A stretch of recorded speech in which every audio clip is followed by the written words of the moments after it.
the speed of advancing technology, another all too vital craft is left in the shadows of ancient relics.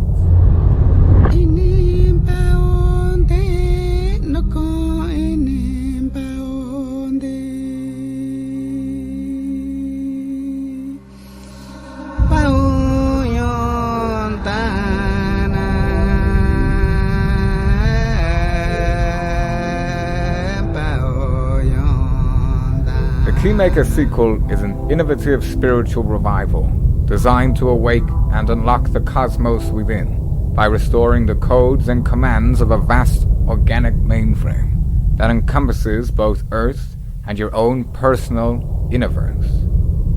Join your host, Seven Bomar, creator of the world-renowned platforms Astral Quest and Secret Energy, for an amazing adventure in uncovering life's greatest secrets that transcend beyond time and space.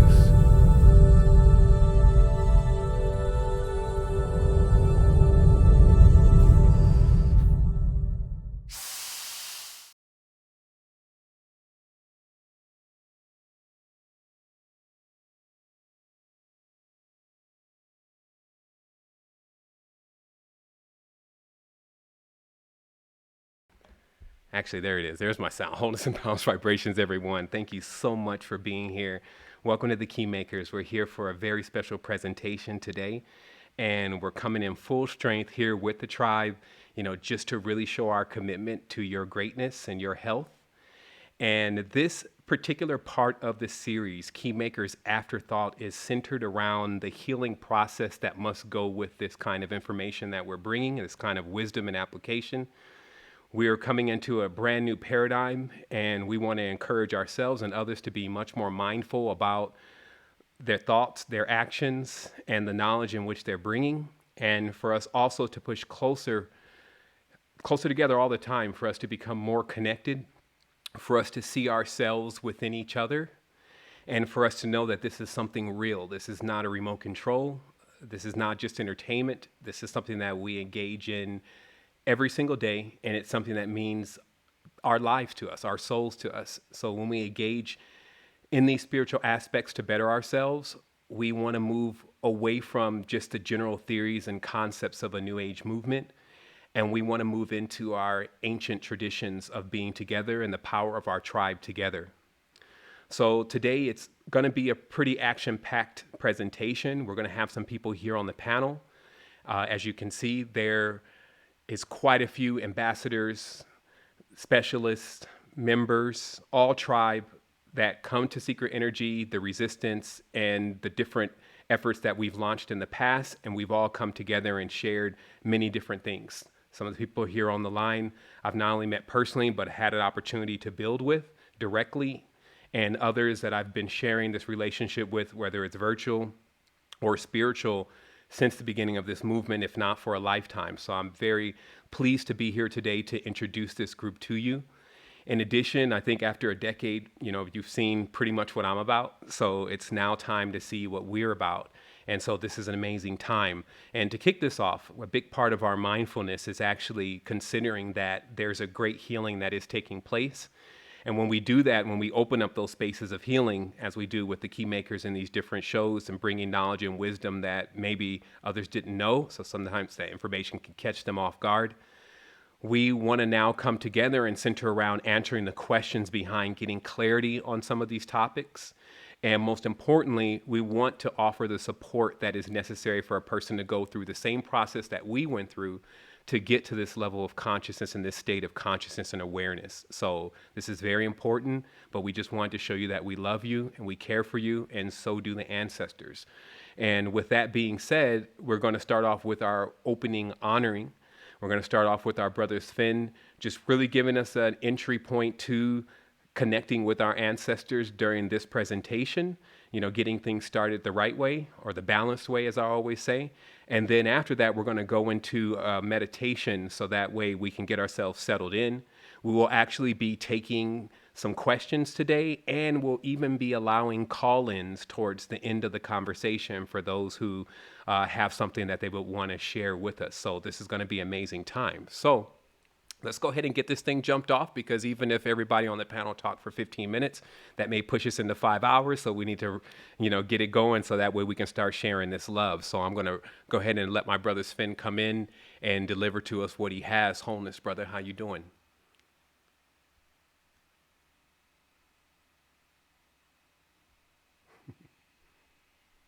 All right, he's searching for his mute button real quick amongst the sea of buttons, so he'll just be on in just a quick second. All right, there he goes. Much love, everyone, and much honor, first of all, and much gratitude and respect for being here. What I want to directly dive into is the essence of honoring, and what that truly means is when we are being conscious, and it's very interesting because it's full moon, so the energy is definitely here with just having a leg. But to go into it is when we are being conscious about the essence of our body, even if it's in our seed form now. For example, when we look at them, our physical hands, they are actually dream implosion technology. So when we are using our hands, that for the idea to come into manifest. So we can see this process of creation in a slowed down way when we are taking a time lapse before and after taking a picture of this process. So what I'm trying to say to come into this space is that when we look at our hands, they are sentient, and I can actually explain about every part of our body on how sentient this is. And the reason why this has anything to do with honoring is because our ancestors, they live through us. They are us. They are the elements of which we exist out of. When we go into the smaller parts of our body, then we find out that the elements, they actually exist out of the same photonic sounds, the exact same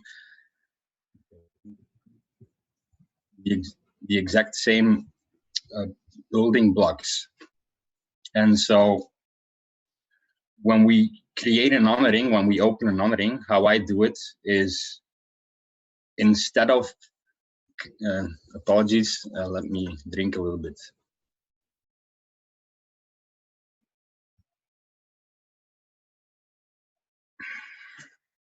It's much better. So when we create an inner circle, I create an inner spiral.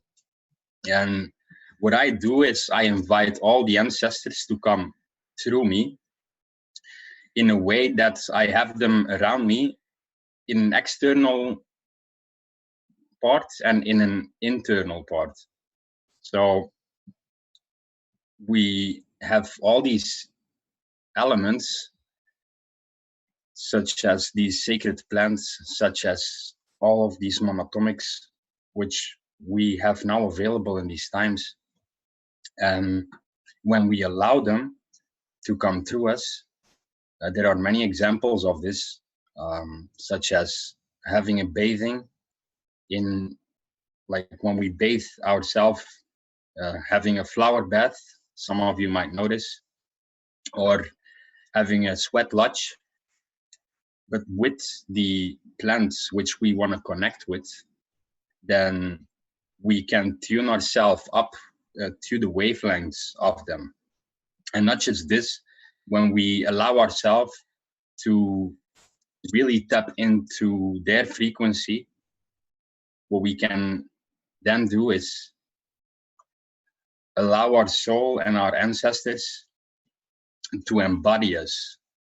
So how it actually works is, and they are on the other plane, and we exist here, but we are them. And so when we are tuning ourselves up to their frequency, then they have more influence and they can become more alive through us. And that actually opens up the parts within ourselves, which we call our uniquenesses. And now at this point in this unique time, because it's very unique now how we are able to connect with these elements, because it has been like 400 years ago with the time and all of the different terrains. It would have been pretty much very impossible to actually gather all of them here and now, not let alone with all the knowledge that is here, let alone with all of the connections that are here now. So that is let alone of all the synchronicities, and I can give a list of it. And these are all the confirmations that soul and our spirit beings are actually really assisting us along. And when we are continuously building our way, and the synchronicities will increase, all the confirmations, they will keep on increasing. When we continue this path, then they will embody us more, and the connection will become much more lucid. And then all of the hypersentient balance will start to come in, and is already coming in. Otherwise, we wouldn't even have this conversation in the first part. So, like, what I realize is that we can honor all of the ancestors. So that's actually like, we can also honor distorted ancestors. And so it's really about the purity of our essence. And so when we allow ourselves to embody our seed form with all of the knowledge that is coming through, such as cleansing, which the things that we know now that have effect, that create results, that when we apply this, all of our dream intentions will come in much more smoothly, and allow this process of hyperbalance to come in a much more structured way, which will allow distortion and confusion, fear, all of the lower planes of existence to become in knowing itself and to actually grow itself. So this is the responsibility that we have to our soul, that we cycle this process, that we don't throw it all away, that we actually woman and man up, and that we come together, and that we leave, that we over that we convert the monkey mind into a balanced state of being. And so this is what like honoring truly means, that we realize and acknowledge every day, even the smallest things, that is an initiation, that is a test of soul itself. All of these things, it's so sentient, every single thing. And this is honoring life and our essence, our existence, just being here, having hands, having eyes to see, all of these senses, which not everyone has this. And it's so amazing that even with the individuals that lack senses, they actually obtain new senses. So it's the mechanics behind this is so honoring on itself, and this is what it truly means. So thank you all. Absolutely. Thank you so much, Finn, and bringing that opening. And it's important, I believe, for everyone to know that obviously our honorings and our openings are done mostly in silent, meaning just holding the space and actually allowing the opportunity for this energy to flow through and for there to be clarity and truly just us being present. like, minus the delivery, minus, what we have to bring today, etc. But just us being present together is more than enough. And even looking at the things that you've been giving, your hands, your eyes, your ears, the different talents that you have, this is extremely important to be aware that these are your ancestors. And how you honor your ancestors is by putting these things to good use and allowing them to serve their highest cause. And also not just be willing to jump into where everything is okay or everything's fine and everything's fluffy, but also to be willing to spread your truth and to share your uniqueness with the distortions that we still experience in our reality and that people still experience personally. So that way they can grow and they can expand just like we are. So we're talking about something that is completely interconnected, something that is a part of us and something that is us, something that if we reject, we will keep facing again. And so this is the time as we're going into this new paradigm to face it as real people, as real human beings with spiritual powers, but more so with hearts and with a connection with each other. So I'm going to allow Brother Mark to come in and bring in that meditation so we could go ahead and get this really, really ramped up today. And as I said, we're just coming into this with all the honor and all the respect that is necessary to even be able to bring such topics and also to be able to bring this to you. So we consider this as a high honor. And so we want to make sure that we're treating these things this way. So Brother Mark, you're now ready to go, wholeness. Wholeness. So if everybody can get ready to sit into the space, we'll go ahead and take a seat. Seated upon the roots of our spine on our coccyx. So if your hips are rotated forward, just let yourself rock them back just slightly, sitting on that coccyx, the roots of the spine. Sitting upright, erect, yet relaxed. And allow your palms to rest up, facing towards the sky, towards the ceiling. Sitting on the knees or on the thighs. And we're receiving, we're in receptive mode. And so as we begin, we'll inhale through the nose, allowing our belly to inflate with air, expand gently yet fully. And as we exhale through the mouth, releasing all that air, letting it all go, all the worries from your day, all the stress, all the tensions, let it go on this exhale. Inhale again.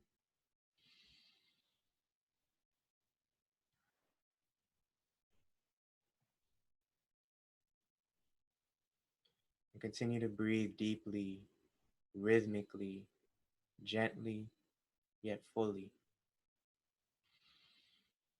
We give thanks for the moment. We give thanks for life. We give thanks for this amazing, beautiful connection that we share. And we honor our ancestors, knowing that the ancestors are us. They stand at the gate beyond time. And so as we tune in and acknowledge ourselves, we turn on this aspect of ourselves. We turn on in this honoring the perfected ancestors in our own consciousness. And by approaching everything with love and gratitude,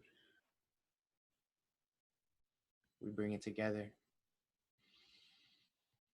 We come to get what we've been looking for.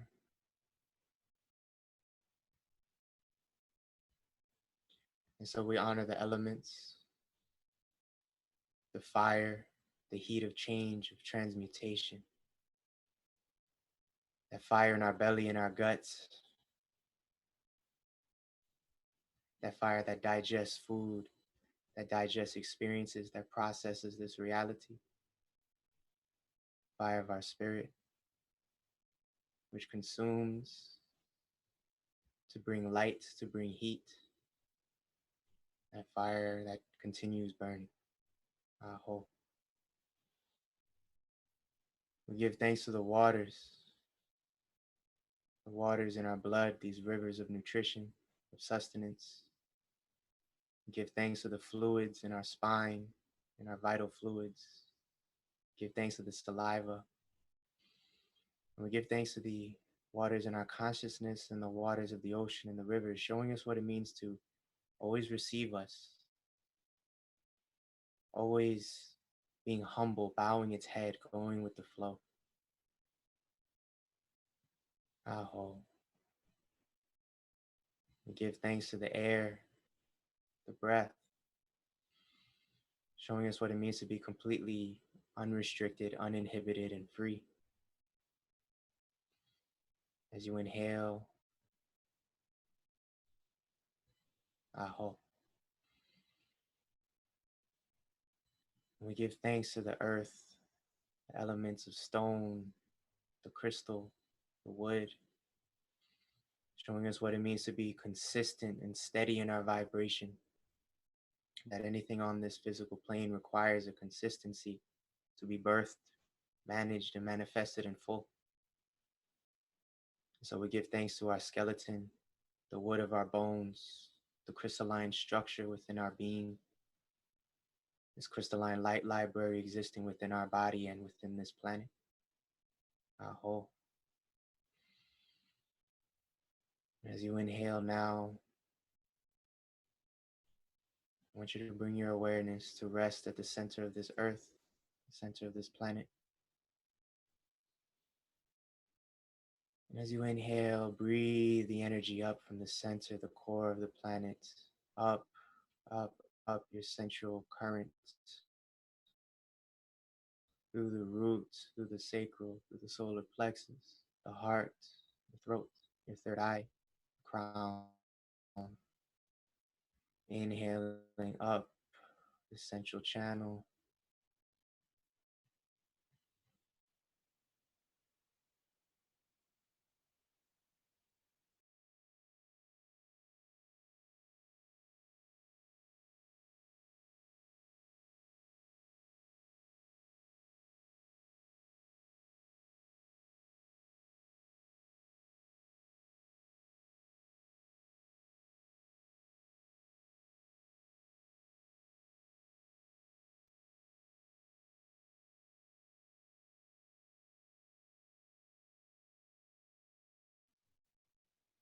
To your auric field.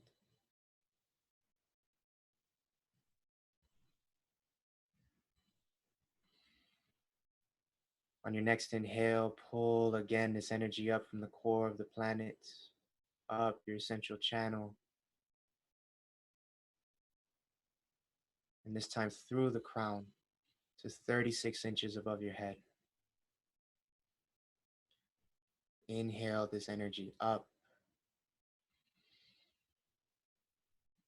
filling this space.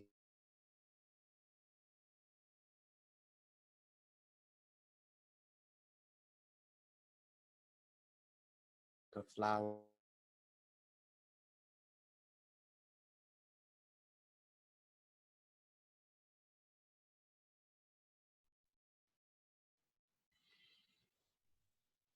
So in this now moment, we give thanks and we make ourselves open and available to the wisdom, guidance, and protection of the ancestors. We give thanks for the downloads, the confirmations, the synchronicities, and the energy sent across time from beyond time. In this now moment, which is not a moment in time.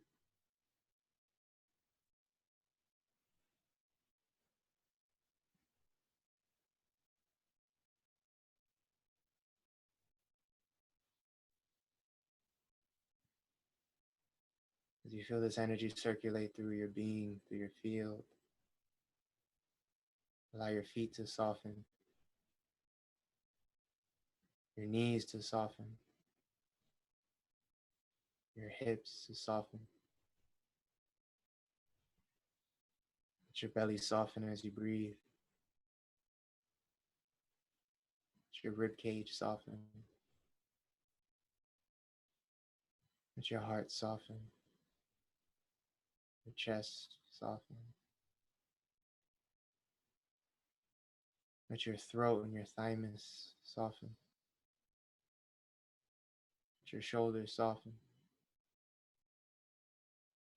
Your elbows soften. Your wrists, palms, fingers soften.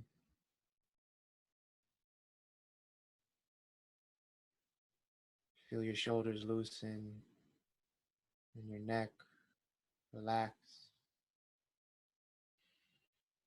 As you inhale, allow your jaw to soften. Feel your cheekbones soften. Feel your pineal gland soften. Feel your brow and that space between your eyebrows soften.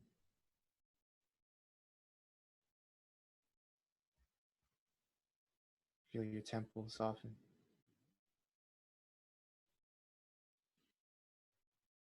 Allow the space behind your ears soften now.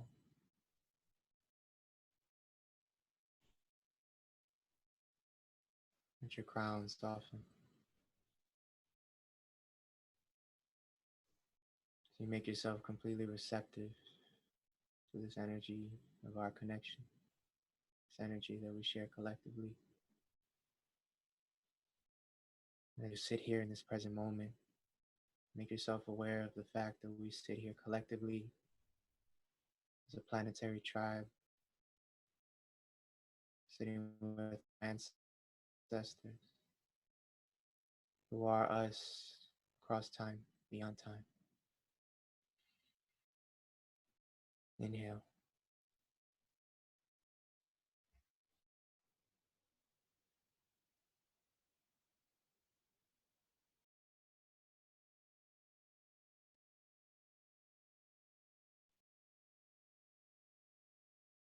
And now bring your awareness to rest gently at your heart space.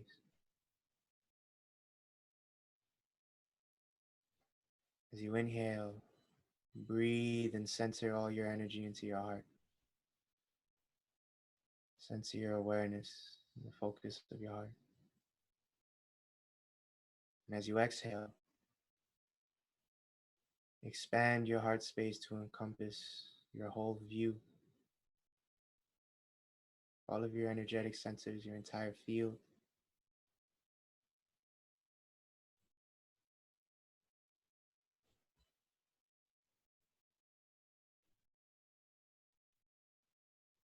You inhale again, breathe this energy in, concentrate into the heart space. As you exhale, expand your heart space now.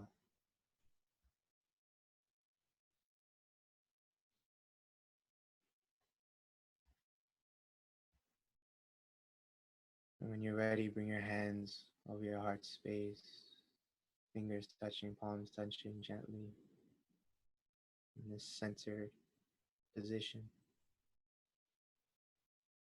Give thanks for the moment, give thanks for life, thanks for our connection and the energy that we share collectively.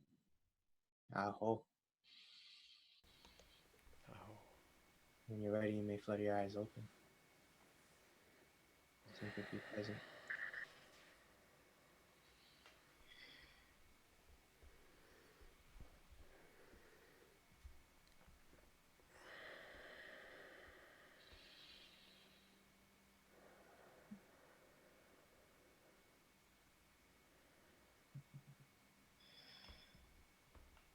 Thank you, tribe. Thank you, brother. Well, after those amazing connections, it's a little difficult to go into a full-blown conversation. I'm sure anybody that meditates knows what that's like. The last thing you want to do is really talk, but we're going to do more than talk today. We're going to get a really strong connection happening with this healing as we talked about. But before we do that, we're going to go ahead and bring the panel in. We're going to take a quick moment to get things shifted and adjusted. And then we're going to go ahead and begin with how you're going to focus on yourself and how you're going to begin to expand your energy, how you're going to work into this Sovereignty 2020 date that we've set to get yourself activated with your own power and your own status on the dimension, and get yourself into that connection, because you have a huge support system here. You have your brothers and sisters. And of course, if during this process you felt impatient at all, that means you need to get your meditation game up, because that's where it all happens.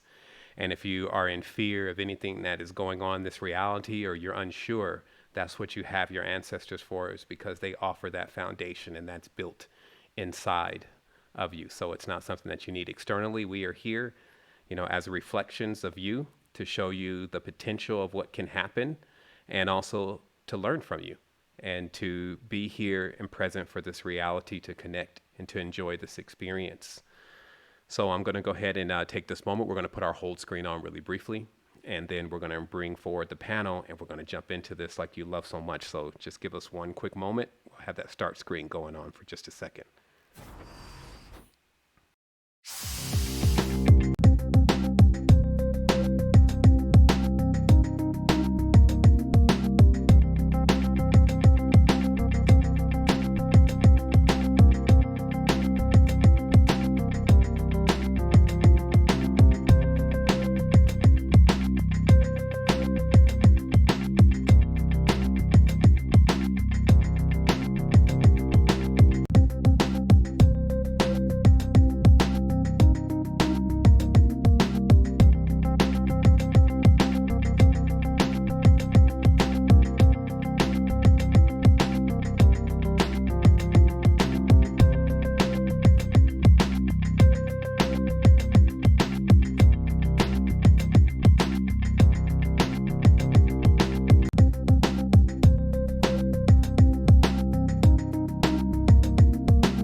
All right, wholeness family. So we're going to go ahead and get started. I'm going to let this breathe for just a minute, and then we're going to, do what we do, make it dynamic.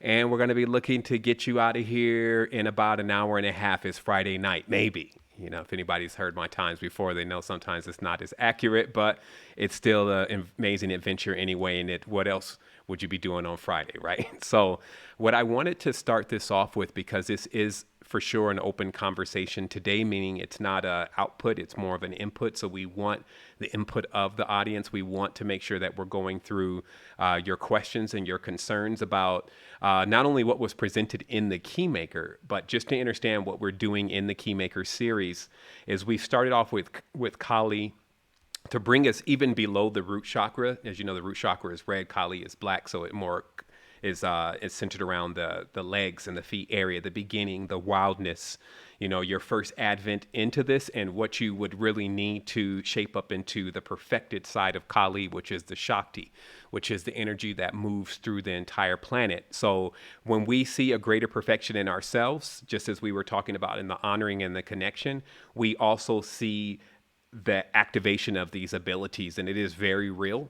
It is electrical, it is magnetic. And if you can imagine, one of the main things that you want to do in this existence is actually, if you're creating something, which we are all creators, you want to attract people to what you're creating. But most importantly, you want to create something in balance. So you yourself need to be balanced to do that. And you can never create anything greater than you. So this is always the encouragement to push yourself further and to perfect yourself, especially if you know the guidelines in which to do that, because you will just see a greater splendid existence. And that's something that I'm experiencing and living in everyday life. I'm not going to tell you it's Brady Bunch every day and it's not some real challenges to go through, but in every single aspect, it is very rewarding. And in this 10 years that I've been delivering this message personally, I've never seen a person that truly had the intentions to step into their greater self be denied. So the situation, whether you have no money, whether you have no friends, maybe you don't understand it, all of those things are nil to the intention of putting yourself into a greater space.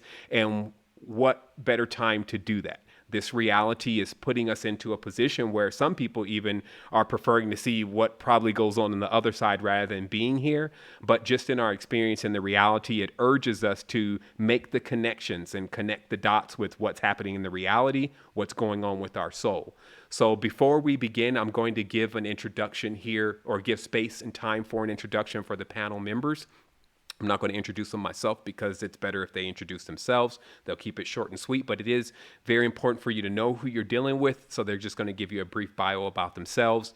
And then obviously later on in the show, if you have any questions, you can actually direct that question to someone specifically, or the panel will work to handle it as best as possible. So we're going to go ahead and get into this and start it off. So who's going to be first with the introduction? Are we going to go counterclockwise? Or whoever's ready, you can go in and, just introduce yourself. Let this beautiful audience know, and all these beautiful members of the platforms over years and years, and some just coming in, who you are and what you're about. Bonus family, I can get it started. So my name is Sage. It's an honor and a privilege to be with you all tonight. Thank you, Savon. Thank you, Mark. Thank you, Spence, for opening the space tonight. And I'm just here to assist humanity and coming together, unifying, harmonizing, finding that balance amongst ourselves through many different means, Instagram, YouTube, wherever possible, and of course through seeking energy. So it's a privilege and honor. Wholeness. Thank you, Brother DeAndre, for joining us. Wholeness. My name is Mark Anthony Roman. Thank you all for being here. And I am a soul coach with Secret Energy Ambassador Training. I go by the Inner Trainer, and I focus on bringing the healing through metaphysical solutions and applications of meditation. And so my major focus is assisting people in processing their reality by accessing bliss, and ending the divide between man and woman. So thank you again for being here. Thank you for having me, brother. Thank you, brother. Thank you for being here, sharing the space, obviously bringing us in on the honorings and everything that you do to continuously allow others to experience themselves truly. Thank you for being present. How am I supposed to come after that? Right. uh, Hi, everyone. Wholeness to everybody out there listening. It's an honor to be here. I'm in love with the energy right now. My name is Paige Flowers. I'm a conscious content creator, musician, entrepreneur, and a member of the world famous Secret Energy Ambassador Tribe, Sovereignty 2020. And my mission is just to assist others in seeing the divinity that lies within, and it's an up and down, battle, each day, but you get with it, and so that's my mission and purpose. And yeah, I'm just thankful to be here. Wholeness. Wholeness. Thank you for joining us, Paige. And many on this line may know Paige. She has an amazing channel on YouTube, sharing it, keeping it real, beautiful sister. So it's wonderful to have her presence here on the panel today. I'm about to get this thing crunk up. Wholeness family. I'm Isaac. Wholeness. We can get Holly in there. Wholeness. Hi, I'm Holly Celestine. I'm a sound therapy practitioner on a mission to liberate and activate human potential. And I do this using sound therapy because I found that sound frequency and vibration play a vital role in the symbiotic connection to our mental, emotional, and our physical well-being. So I use vibrational sound therapy for targeted nervous system relaxation to help people feel relief from their pain and their suffering and their anxieties and such. So thank you for having me. Awesome. Definitely a pleasure to have Holly on. Of course, if you have any questions about sound healing, etc., now is your time. If you have some mysteries about frequency that need to be cracked, etc., this is a good time to get that information about that healing. Thank you so much for joining us. Wholeness, y'all. Isaac, it's an honor to be present with you again. And I am a creator and explorer of connection. And that's what's brought me here to be present for this connection here with the Keymakers, all of us here. And all this self is not just something that sounds good. It's something that's actual, and it's a tool, and it's a tool you can actually use. And I mean that as just a lens. So I'm so honored to be here to see these reflections of self, and let's go in. Absolutely. Well, that gives us a nice way to start this. It's everybody. I felt like there was more people as we came in mass in the beginning.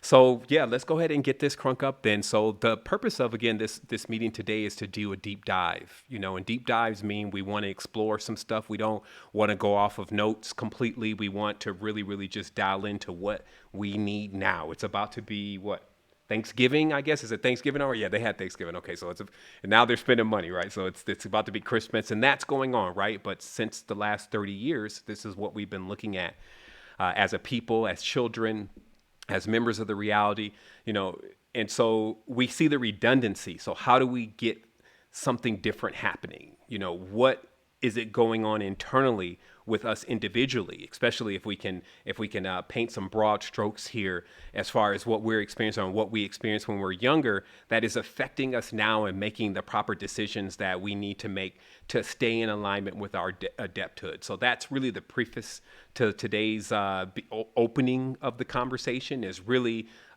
drilling into getting people focused on themselves rather than the things going on externally. And then, of course, we want to get into some specifics about what we know on your path that may be affecting you now, that may have been a direct result of something that happened to you between the age range of 0 and 12. So just so you understand, the Kali period, as we know, the chakras develop primarily during certain ages, and the root chakras and the chakras lower than that develop between the age of 0 and 12. So much of what happens to you between that period can remain lodged in the chakra. So if you don't go back into that chakra and heal it, and that's why some people say you need to get in touch with the inner child of yourself so you can go through that process of healing, and then you're still in a certain leaning your weight or putting your structure on a foundation that may be a little shaky. So we want to get that foundation completely retrofitted today. And so who wants to lead us off into, that's why we're going to have this more as a dialogue today. And we're going to take some feedback from you, because everybody here is really in service and ready to deliver to you what you need specifically. So also, if you want to start your questions, you can actually get your questions rolling in, because we do have moderators in the chat that will be taking those questions and then funneling them back into us. So you can actually start doing that now. Also, I am going to, when someone else gets in on the talking, I'm going to actually deploy some stuff inside the chat, so you have the telephone numbers and things to go ahead and call in, so that way we're ready for you when it's time. So, who wants to jump us off on this? Is pretty open. Who wants to talk about getting focused, getting rid of this distraction, why that's important, why we can be distracted at times. Maybe we jump into some as below stars. I mean, where are we going with this tonight? We're going to ride out. Don't be bashful. I have a question just to finish up my all this self as a tool. I mean it, and I use it as a lens to look through. And with that, I can be a bit of an extremist when you make everything about self. Can anyone else, I guess, relate to the balancing act of how do we use that? How do we actually make everything about ourselves? And how subtle can you get it, and how subtle can you miss it sometimes, if that makes any sense? I can definitely comment on that, man. I've been through that process for years. All this self concept, which becomes an actual embodiment, right? And the experience of the reality. And I would say, for my balance personally, so that my ego doesn't take control of that, is to basically use appreciation and gratitude as the medium for experiencing all the self. So when I see someone else, or see something else, or hear something else, I'm not seeing it, oh, look at me, I'm so dope. It's more so like, how beautiful that is, like how amazing that is. Oh, wow, what a unique perspective that is. So I'm giving love to whatever I approach, and then in a way that allows you to integrate with it and kind of embody that space as well. So that's kind of how I balance it. I would say that the all is self perspective it is the core perspective of healing that actually allows every experience you have to actually show you what it is that needs to be done in that now moment. So becoming the central character, the central figure in your experience, in your reality, and realizing that everything orbiting around you is a reflection of you, that will always show you what needs to be done. And so if something needs to be healed, you'll be presented with a dysfunction, whether it's dysfunctional thoughts, dysfunctional feelings, dysfunctional relationships. The pattern will present itself over and over and over again. And if you don't heal it here, it'll present in the next one.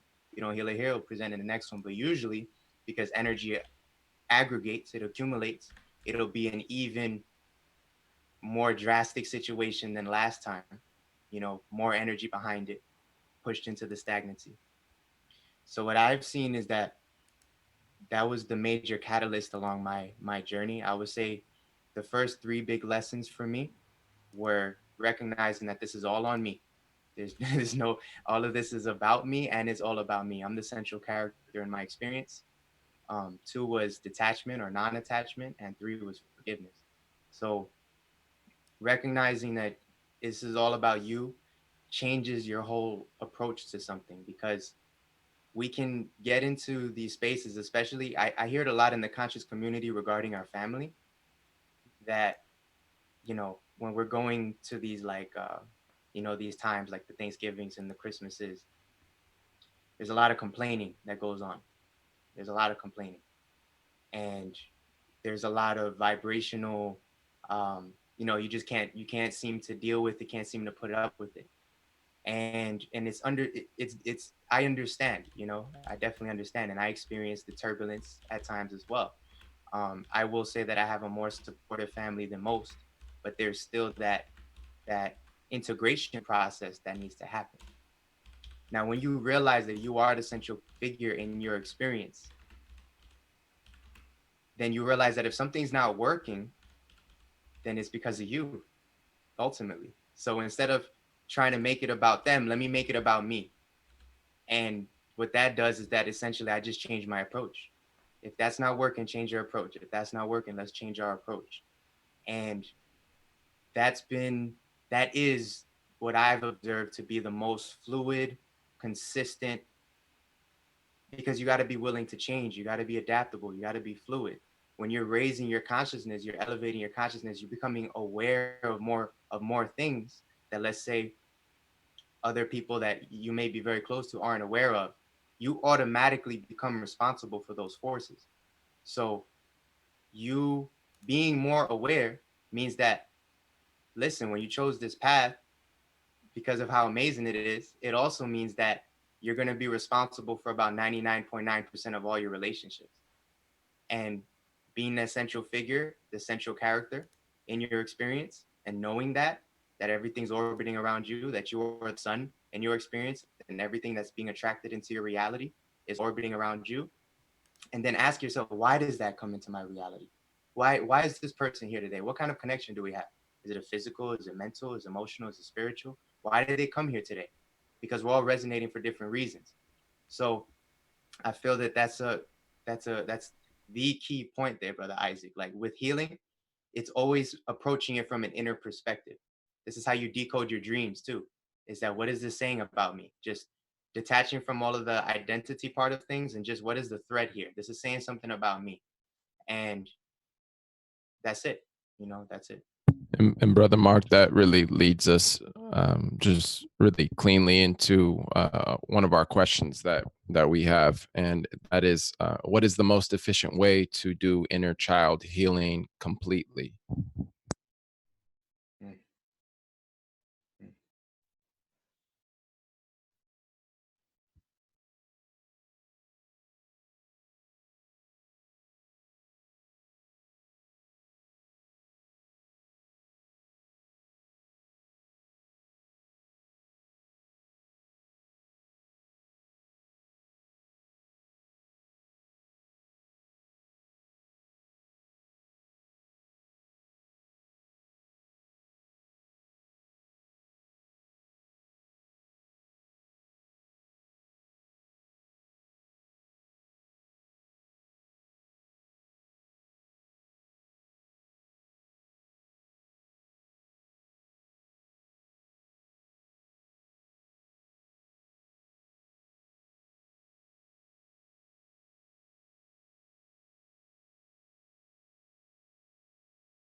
Evan, you're muted. Oh, wow. Okay. Well, maybe I was supposed to just be quiet on that. I was hoping everybody else talking, but what I was saying in a nutshell is that just keeping it real is obviously one of the biggest things that we should look at, because when we're remote controlling ourselves, meaning that when we're going to our brain to look for answers. Evan, you're muted. Sorry. No, we hear him, sister. He's coming through. Okay, yeah, there's some little wonky stuff going on with the audio, but I trust that we'll be able to do as best as possible. So in a nutshell, what I'm saying is that it's just really first about keeping it real. And I can't say that enough, meaning that when we're going to tap into something, if we're asking our brain for an answer to something and it's giving us a response based on our experiences, we have to make sure that that response is connecting with our heart, because in the heart is where the communication center lies that will be able to connect that child that has separated itself from the physical or from the energetic body. So just to be very clear, what we've learned in metaphysics is the more that a person experiences trauma or a situation that they don't like or don't agree with or don't harmonize with, the more spiritually they move away from their physical presence. So you can imagine some people may be way out of the body in the tense two. That's why we call it remote controlling, because they're no longer completely present in the reality that they exist in for one reason or another. Psychologically, they call that dissociative disorder. And as I pointed pointed out, a person can have dissociative disorder even from a traumatic spiritual experiences. Many of these elements are very strong. So when a person does ingest them, it can alter them for a while away from whatever that original state or original character they were at that point. And then they have to work on making that connection again. So what we're doing is, instead of it looking like that we're just returning to something or going back to something, what we're really doing is coming up with a fine blend of what we have become now and repairing who we were before. And so I had kind of some greater details on this, but the mic was off, but I'll just let this thing breathe for those who want to come in and talk about tapping into that inner child and different ways to get that accomplished.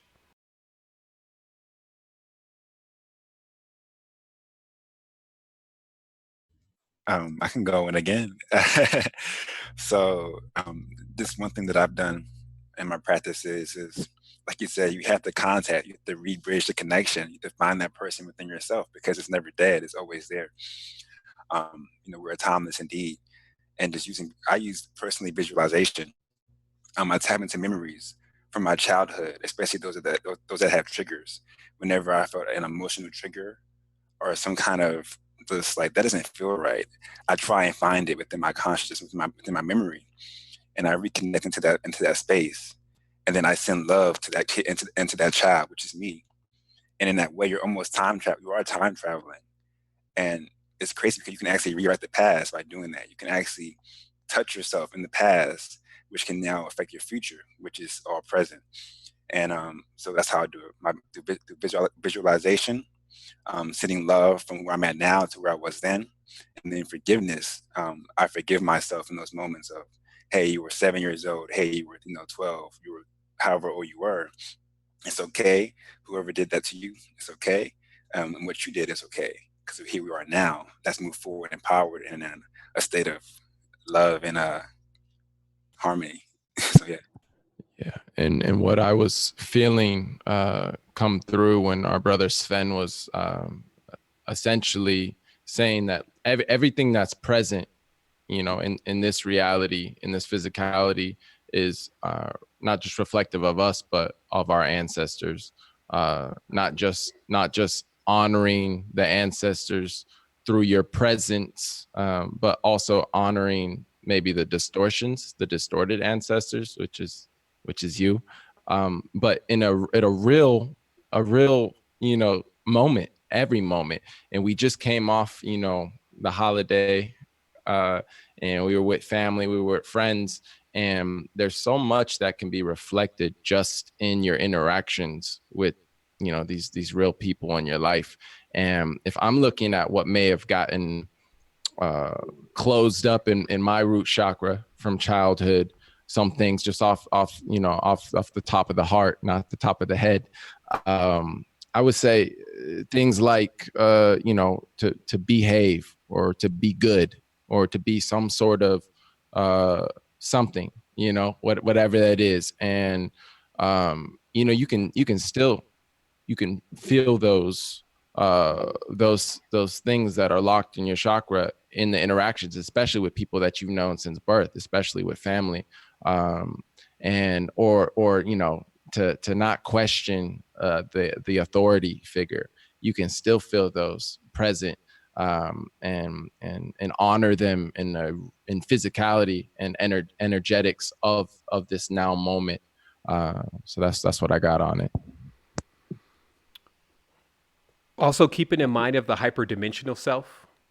It's a really good idea to remember that you can visit yourself in any space and time. It's a real thing. So being able to visit the younger you in times of uncertainty is actually possible in the nonlinear field. Like, there are times where I've actually been in spaces where I've visit myself in the past or in the future. And sometimes, in that nonlinear way, you can really feel, even when you're younger, that somebody is there, or there's something that you're connecting with, something that's answering what you're asking or what you need. And we have to understand that because there's no time, and you do have a higher self, a self that is perfected, that is you looking at you, experiencing you, and connecting with you. And so when terms like all is self were created, these terms are giving us a benchmark. Like I always try to give myself benchmarks of how far I am away from the total realization.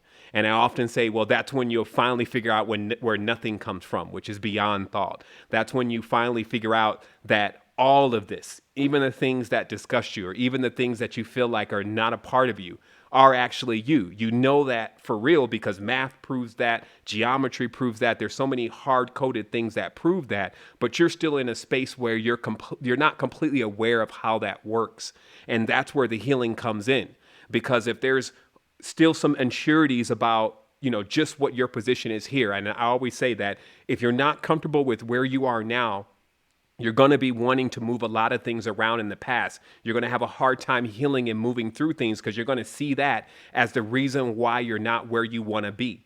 And so this is where, we talked also around the house about gratitude, where gratitude comes in because, in this reality, there's consumerism, there's rich people, there's all these different status quos and things. So when you try to measure yourself or do your math in relation to that, it could come off unbalanced. But when you just look at yourself, look at what you've endured, look at what you still have and access to. Like I always say, if you can hear this conversation, you have ears. If you can comprehend somewhat of what's being said, you can understand and comprehend.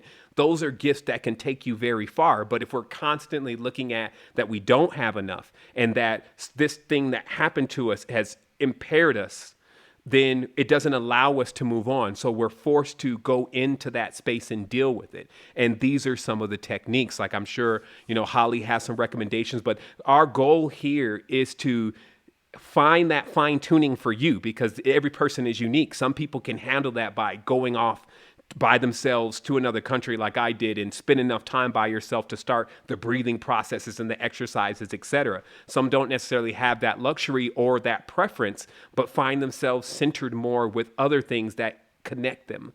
But the most important thing is also that connection that you can share with others that are working through that space. So you don't feel like that you're alone or that you're the only one that ever went through that. So, just a little bit more pointers on that specific topic.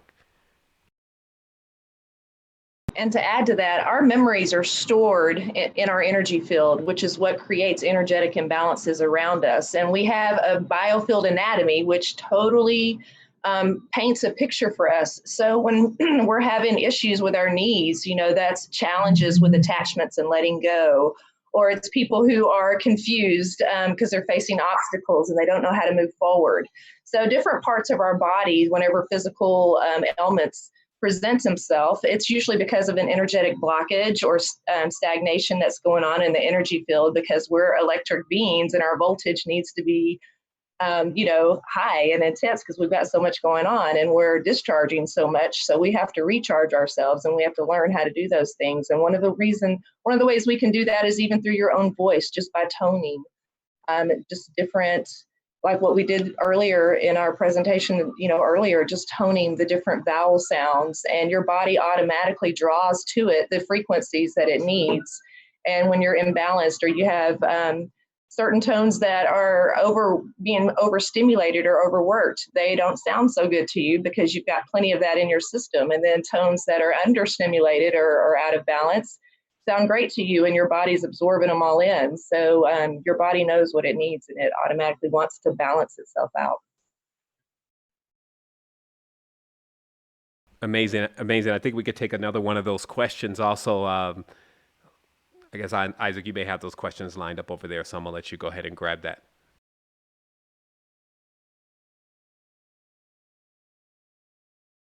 Isaac, I'm gonna stop using my mute button. By the way, everyone, you know what? It's just I'm gonna just let it because I'm trying to use that thing like a CB. I got the button too, brother. I got the button over here.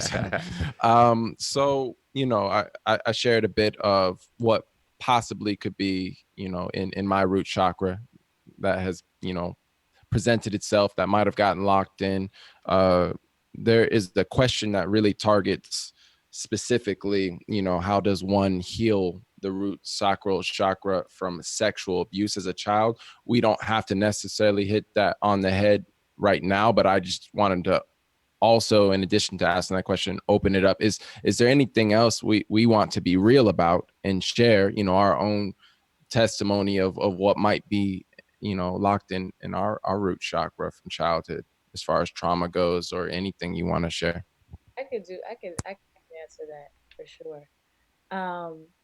So as a child, for me, I was molested at 4.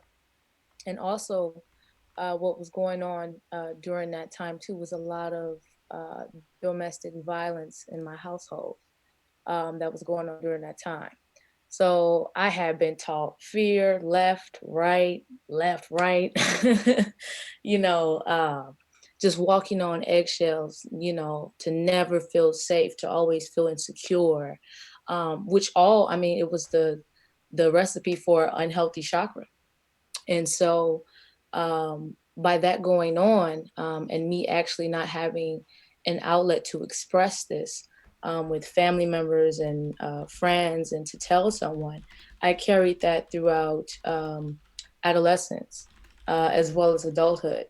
And it wasn't until I got tired of holding it in. It was the beginning for my awakening, my healing, my spiritual activation, when I decided to talk to somebody about everything. And I talked to a mental health professional. It was a simple thing that I did. I didn't go to a shaman, or I didn't go to, anybody in particular, but just a regular mental health professional. And that helped me dig deep, because in therapy I wasn't that adult Paige. I was the 4-year-old Paige at that time.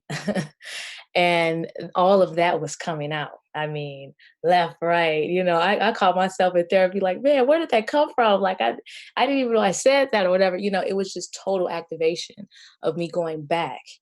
And I began to put the pieces, together, even outside of therapy, and like, wow, I did this, I healed this, I'm moving forward, or I don't do this anymore. I don't feel this type of way anymore, So you heal truly by being honest about everything that happened, being honest about how you feel, being honest about your fear, and taking responsibility for your healing in that moment. It is very, very hard to deal with something such as that. And once you become honest about what happened and where you are now, and you take responsibility for your healing and where you're going, it's all a recipe to heal that root chakra, and for your stability and your foundation, to begin. So, yeah. And those words that that really, like you said, responsibility, honesty, like those are words I associate with sovereignty and what being a sovereign is. Yeah, absolutely. Absolutely. Because the thing is, what happened to you as a child is not your fault. But what happens after, what you decide to do afterwards, you are responsible for. You know, all of that you're responsible for. The empowerment, what you decide to do, how you decide to conduct yourself, the forgiving process, the moving forward process.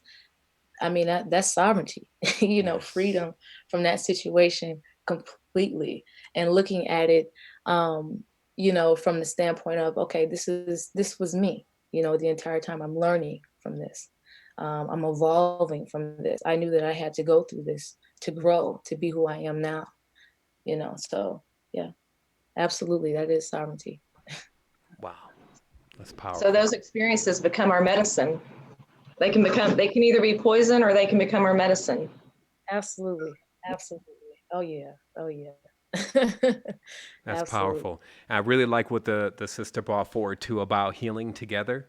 Like, I've been watching a lot of dynamic healing, from Stanislav Grof's, holotropic breathing, and, some of the most dynamic ways of healing. And they all really involve when you're ready to begin to share that load, and to find that connection of others that have experienced similar things, or sometimes the same thing, but have worked through it. And then that's how we heal. Even sometimes when we have problems with people directly, like we talked about, some people still have problems with racism. What is the best way to heal that, for us all to heal that together? And the truth is that there's always two victims, right? There's the person who committed the act, and there's the person that got the act committed to them. And both of those people are in need of healing, even though we may prefer one over the other, or see that one may need healing over the other. And so this is very powerful for us to even connect in these sessions and bring that universal healing to this tribe through the connection of us talking out what we're experiencing, and not faking and acting like, that this is only something that one person may have gone through, or that there is no solution for this situation. This is a beautiful time for us to continuously open up. Yes. Yes, to build on that, you're absolutely right. The person that is the perpetrator, or a person that's doing an act that is indecent, or that could be, violating you in a sense, that person is also a victim as well. That person has learned that behavior somewhere, has experienced some type of anger or fear, or some type of root chakra imbalance, and people have to realize that in order for you to heal, that person has to heal too. We all are each other, all is self.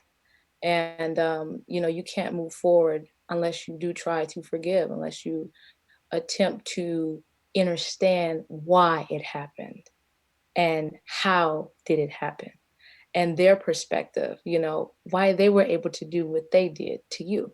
You have to understand that. And so it's both sides. We like to just, heal the other person, whoever was the victim, and then just put the other person away in jail or whatever. We do a lot of different things in this reality to people who do things like that. But we need more healing approaches besides putting them away in jail, or besides demonizing them. Like, we need other approaches. And it's going on in our community, in the conscious community. It's everywhere. And so it's beautiful that you mentioned that, brother. Thanks. Absolutely. Passion is the glue. Thank you for sharing. All right, keep it coming, Isaac. Let's keep rapid firing these. I mean, it's we getting deeper. It's warming up. You know how we do. Once we get warm, this thing start running, boy. Yeah, absolutely. I felt just, I wanted to open it again. Is Sage, did you want to hop in for a moment? Oh, I just said that compassion is the glue, like Paige said. Indeed. Yes. Mm-hmm. Yes. Yes, absolutely. And also, I know it's not totally about. You got something, brother? Yeah, I did want to close off that final thought because, just so people get it very clear, understanding why the person has done what they've done is a big part of the growth and the big part of the healing. Because as you keep waxing strong with this knowledge and wisdom, you start to learn more about the language. You start to learn more about the past and the history of the nations. You learn more about the DNA, the abuse, what the school's doing, all these different things. So when you add that up, and let's put that 20 years ago, 30 years ago, 50 years, 80 years, where in this segment it actually gets a bit worse, then you can see the product of that being someone that is borderline, if not a psychopath, at least a sociopath, or exercising psychopathic and sociopathic behaviors because of the schism that has taken place in their life. So anytime they get something around them that is defenseless, they have a tendency to act out on that being in a very negative or disimbalanced or imbalanced way. But when we come into our own levels of wisdom, we come into our own levels of adepthood, we can then look back on those situations and really look at so many different people and say, man, it's a wonder that they were even functioning, because they knew nothing about what we understand now about what was going on. They knew nothing about healing through this, breathing through it, connecting with others. There was not even a platform or a forum to offer that healing process. So in many tenses, these people heal through us, because just as Holly was saying, all of our emotions are held in the electromagnetic field around us, and they can get lodged into these different spaces that we call chakras.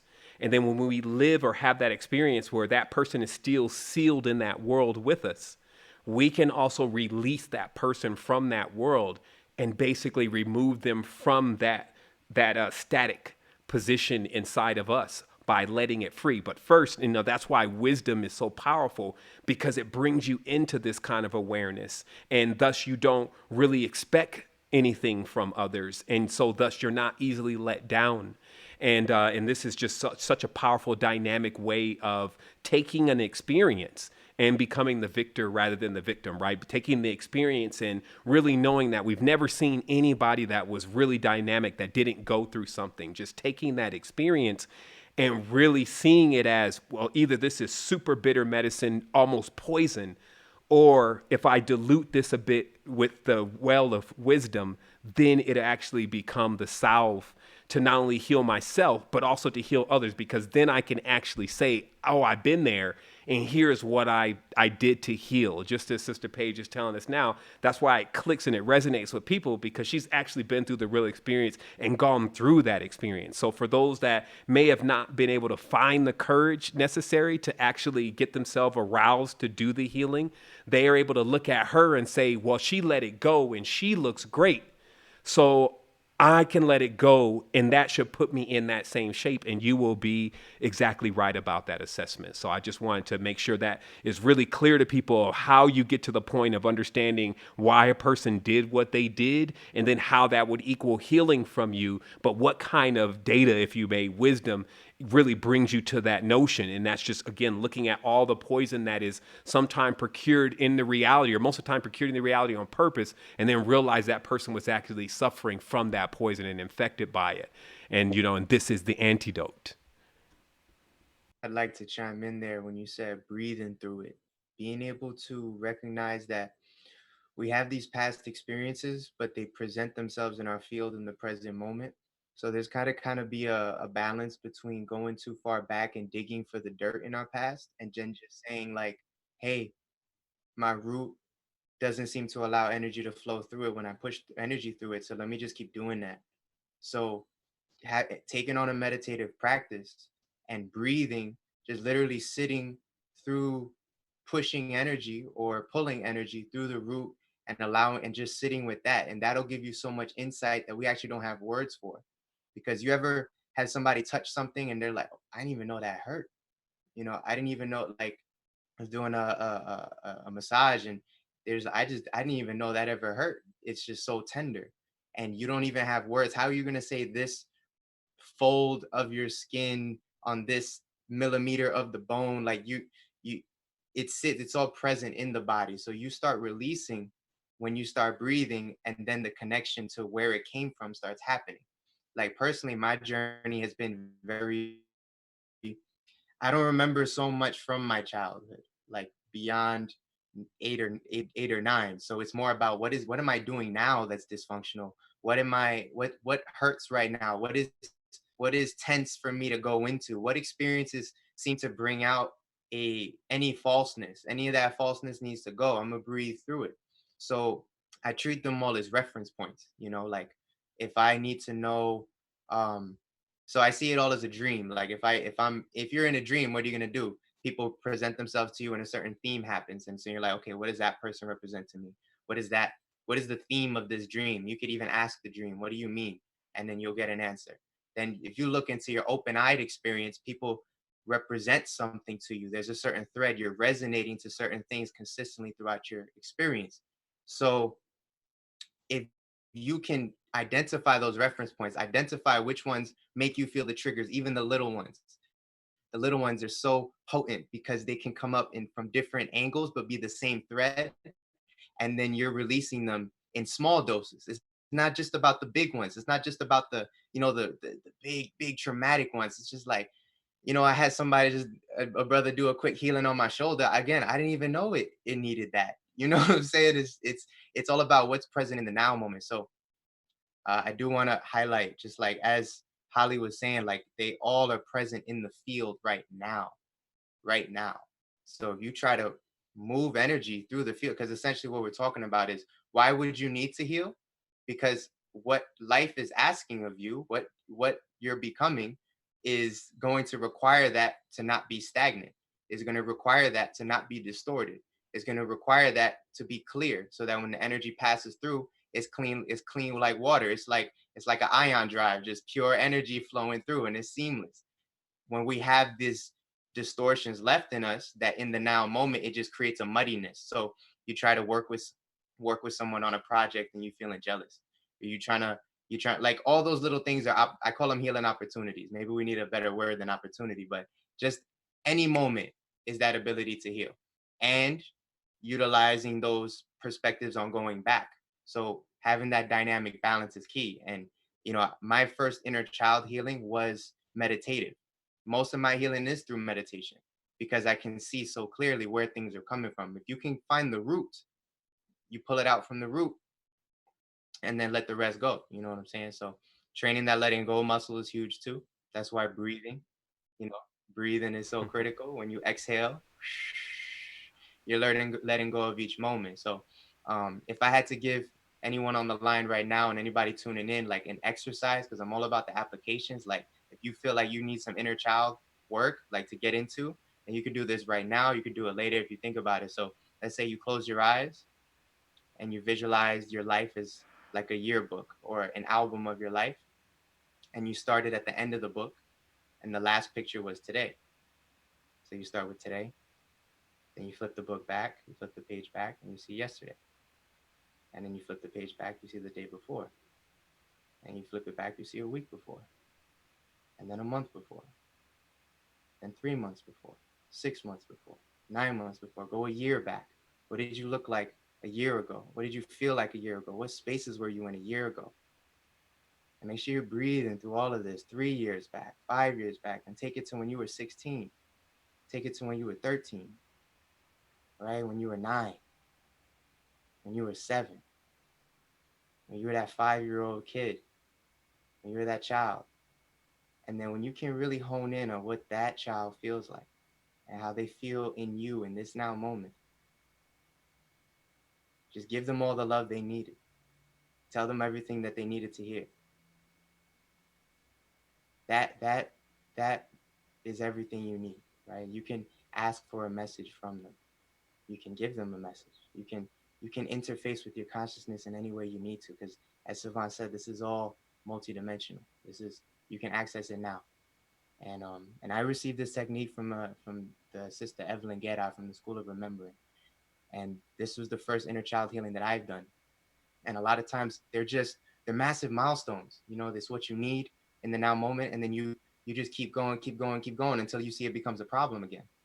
And then you say, okay, but don't let it become too much of a problem. Like, you have the awareness, like, as soon as it presents itself, either do what you did last time or find another tool. Okay, so that's that's it. Brother, that really resonates, to simply just to give the love that is needed, to give them all the love that's needed, to give your inner child all that's needed. And I want to honor a question, and it's for anyone. And the question was how to deal with family who may be so religious that they won't even hear you out. And my addendum to this is, it could be for any reason, not just religion, but how do you deal with family who won't hear you out, or who doesn't see you? Anyone? Oh man, that's very direct to me. No, but, nah, I hope she ain't watching, but like, nah. I have a very Christian family. My mom and my stepdad are both elders in the church, and I love them to death. They're amazing people, beautiful hearts. But I did leave the church, and I've had about 6 or 7 years since then of just going through my own path, finding my personal, who am I? What am I doing here? What's going on, right? And going through that search and that quest. And when they found out, it was tough because they felt like, oh my God, he's lost. We have to save him to bring him back to the church. And that's still happening to this day. Um, Personally, because they don't listen to what I have to say. If you ask certain questions, it goes beyond the point that their knowledge can kind of cover in the Bible. So they kind of just redirect it somewhere else because what they have to respond to isn't provided. So therefore, the language doesn't work. So I just have to embody as much as possible. And I think Saban said it many times, start with the diet. So, I'm vegan now. And so that they see that, oh, okay, you're vegan. That's interesting. That's different. But now they're saying, hey, I'm eating less meat now. I'm only eating meat twice a week. Okay, I see you. I see you. That kind of thing. Gradual adjustments. Eventually, it may go more into like, okay, their physical regimen. So this diet and regimen, that's gonna clear not only their physical body, but also their minds are gonna be sharper. They'll be having more access to information, to intelligence, as into this who they are. Eventually, you can go into like their emotional states. Are you happy? How do you feel? You know, are you stressed out? Let's deal with that. Because if you go with like, the Bible is this, Jesus is cool, but I don't know, that whole thing is going to be an immediate firewall. So embody what it is that you hope to share to the world, and then they will see that through your reflection, and then it goes from there. Yeah, I think I can add to that too. Man, shout out to you, Seven. Hey, I'm When loving he this. was like, when he was like, you better off telling them about the diet, you know what I mean, than the religion. You're absolutely right, because I'm a vegan. And, they talked about me like a dog because I'm a vegan.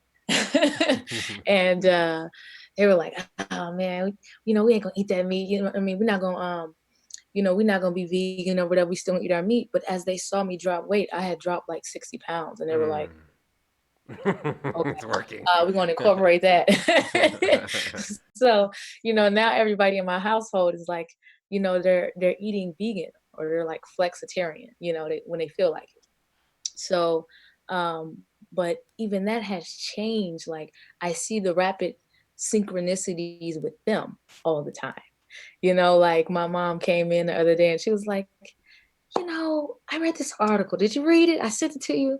And she was like, it was about Zen, and you're the author of your own reality. And all of the dysfunction that, comes into your life is because you brought it up.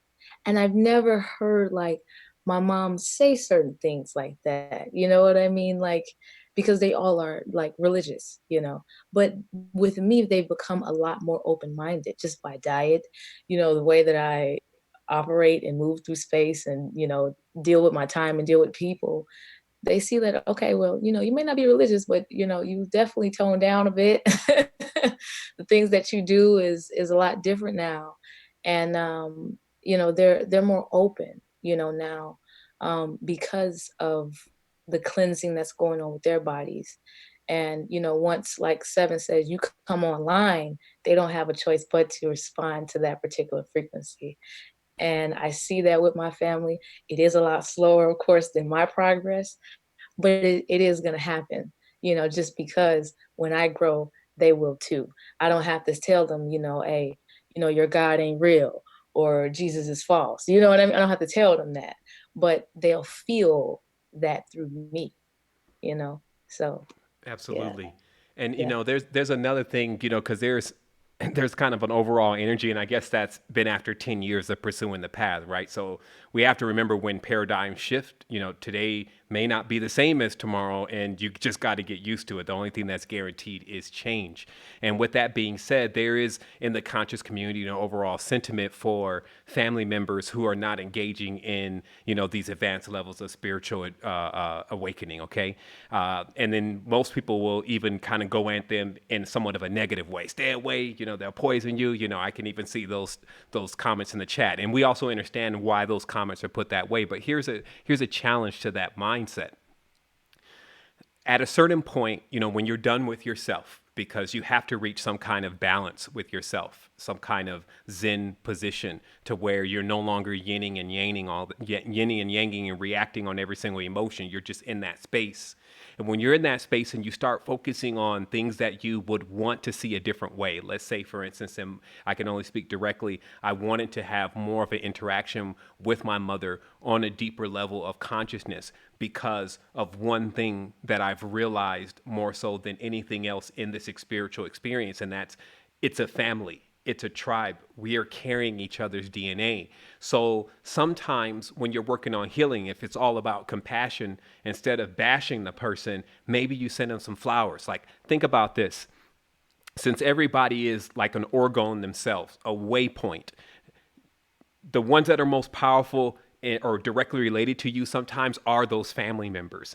So even, let's say, for instance, if you're trying to get into a conversation with them, let's say that conversation always goes in a certain direction, and then even the last time you left off with them, it went in that direction. So what's holding in that space? What's still in that space? It's still that, some call it bad blood, it's still that disconnection there, right? But you can choose, and this is where all the power comes in at, your power of choice. You can choose to actually send a vibration right down that line of DNA that will change those thoughts without even having to, let's say, directly engage with the person, by working with those acts. Some say acts of kindness, but I would begin to look at this like alkaline versus acid, because sometimes some people do need a little bit of acid from you, and sometimes they need a little bit of alkaline. But the reality is looking at it and saying, well, what do you need from this space? So when I was looking at my mother, I was saying, well, we need to heal this DNA together. And if anybody's ever studied dark knowledge, if you may, like spiritual spell books, dark stuff, it all centers around division.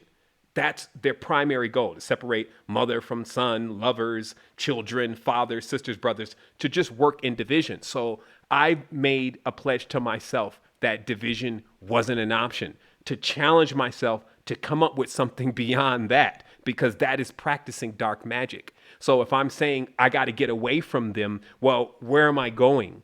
And in that sense, meaning we're spirits, we're connected through DNA. So that means I don't also have to be around them, talking to them to bring about that healing. I could bring that healing through gestures, through meditations, through thoughts, and through actions, like actually doing something. Like I said, the reason why I brought up sending them flowers is because imagine somebody feels sour about you. Even in the morning, they say little things, because they think about you. If they didn't love you, they wouldn't think about you, okay? And they're only hurt about the situation because they're not getting what they want from you, so they can't experience you as they would like to experience you. But they need to grow further than that. They need to grow, right? So to help them grow, when you do a gesture showing your growth, showing that you're beyond that, it sounds so petty, right? I'm gonna help you to show you I'm beyond that. But these techniques, they work.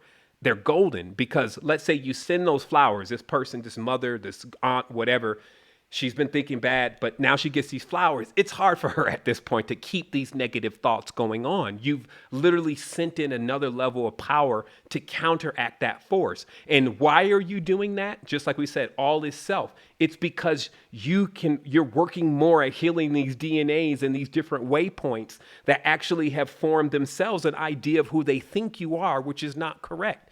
But as I said before in the beginning of this statement, once you're cool, once you've got yourself balanced, if you haven't done that yet, then yeah, don't engage. Go with some of the suggestions in the chat, run, because it's no use in trying to pick somebody else up and you yourself haven't got on your feet yet. But when you feel strong enough, and you will, just remember, you have so many different ways, as any master learns, to make a transformation in a scenario. Challenge yourself on that creativity to what you can do, and move in mysterious ways, whatever they expect you to do. Imagine it's like a ping pong game, and wherever somebody expects you to go or expects you to do something different, especially if that's conflictive and keeping the yin yang going forward. Yang yang them. So it just locks up or cancels out that kind of vibe and frequency. And the more of these, let's say, family members or people that you have that disagree with you, that you neutralize that way, you feel that in your field. And so this is about using everything, like we talked about. It's the hyperdimensional approach, using everything as an actual integer to propel yourself forward and to realize it's a university. We're here with these lessons, and we got to get through them. And anytime you see yourself doing something by common sense that doesn't make sense, like if you just say, fuck mom, excuse my language, I'm done with mom, I hate her, I don't like, if you're doing that, and then you're saying that you're a conscious person and you're awake and that's already in conflict. So grow through it, learn from your brothers and sisters, but remember, it's a new paradigm. So what you were doing before, nobody's saying, hey, that was wrong. But remember, you can come into this space now with a whole different level of how you've leveled up, power that you've assessed, and make some great changes within your family, your friends, your tribe, etc. Those people who actually are much more ripe to realizing what you've been talking about maybe for a while than they've ever been before. But if you're judging them from the person that's 2 or 3 years ago, or if you're not putting in those proper techniques to actually get things the way that that they'll be more fluid for you, then you could be experiencing that consistent wall. So I just wanted to say that about this. If we're going to love our ancestors, if we're going to love other people, it doesn't take you to have to be around somebody to send them positive or balanced vibrations. And the people that we should be doing that for the most, or challenging ourselves in all this self component, is the family, by just releasing the compassion, because you're tapping into them by proxy. They have your DNA, they have your antenna, so you can do all your work there with doing the work on yourself. So I just wanted to, clear that air up and get us into the new paradigm. No one gets left behind if they don't want to. Now, if they say, hey, leave them alone, that you didn't have to really interact with them anyway to bring them the healing. We brought so much healing to the world. Like even right now, there's some brothers in the background. You can't see them on the line, but they're in holding that space, light incense, chanting, saying they're doing what they feel that their responsibility is in this tribe. And that's the only thing that you have to do also, is just what you feel like is your responsibility to maintain that DNA. So that's what's up with that. I know there's going to be some beautiful follow-ups to that. And brother, it's what I understand as I hear this is and feel this is, how easy is it when you're dealing with consciousness and you're dealing with mindfulness to make it about everything else but your family, in my experience. And it's I have to ask, I've asked myself, it's like, when's the last time I saw my nana? Does how I treat or don't really treat her at all because of my absence, how I treat my mother's mother, does that have a connection to how I treat my mother? And does that have a connection to maybe how I treat my sister, my niece, anyone really, myself? So just coming from having spent time with family, it is so everything when I'm able to just really come present and be with them, and to really understand that everything we're talking about, everything with the DNA, everything with my awareness, with consciousness, with mindfulness, it's a real thing with real connections with real people who are here. So with that said, anyone want to hop in, or we can go down some different lanes? I had one more thing to say too. It'll be pretty quick, but an unconventional way too to do this as well when dealing with religious family members is connecting with your ancestors. I had recently I had my grandmother pass. That's my mom's mom. And I knew what was going on. I was cool with it. I had talked to my great grandmother. She's in the afterlife realm, and I had contacted a medium about her, and she's a very adept human being. Absolutely loved her. And I said, I want to know more about my great grandmother. How can I honor her in my home? And she said, well, she wants this type of candy. She wants this type of color. She wants these. She wants that. She wants all these different things. And so I told my people about it, and they were like, whoa, hey, that's your grandma's favorite candy. They're like, whoa, where did you get that from? That's your grandma's favorite candy. That's her favorite, color. That's her favorite everything. Like this is wild, And so when my grandmother had passed about a few weeks ago, I had told people at the hospital, of course, reviewing the body or whatever, about everything that happened with my great grandmother. And they said, I want to be in the room when you speak to that medium this time. I want to be in the room. And I think for me, it was so beautiful because I know that that's going to bring them closer to spirituality. And, by them knowing that someone is able to tap into our ancestors in that way and to honor them in that way. I know that that will bring them closer, because that's not something that they're used to. That's not something that you hear about every day in the church and things of that nature. People demonize that type of thing. But just contacting your ancestors and making an alliance with your ancestors can definitely help when dealing with religious individuals. So yeah. Oh, that's beautiful, because when we embody, what we be talking about, it speaks so much more than trying to convince. I think a lot of the conflict comes from trying to convince our family members that something is right, and that certain things are wrong, and it comes from a place of frustration and some passion. But at the same time, you got to ask yourself, where within you feels like your beliefs need convincing, because how is that any different than doing what that same thing going on, like that same reflection of like, these beliefs are correct and yours are incorrect. So the way that I've gone about it is really, I've always been on the path of knowledge. So if people are believing something, I want to know what they believe and why they believe it, to the fundamental essence of it. So I go and I learn their beliefs better than they know them, and then we can have a conversation. We can have a real deep conversation, and from that space, and I bring love to it. I bring love to it, because when they're saying a prayer, I know what they're trying to do. We're trying to tune into our spirit. It's as simple as that. We could at least give thanks that, they believe that there's an unseen force. You know what I'm saying? So with that being said, we know what they're trying to do. We don't need to convince, we just embody.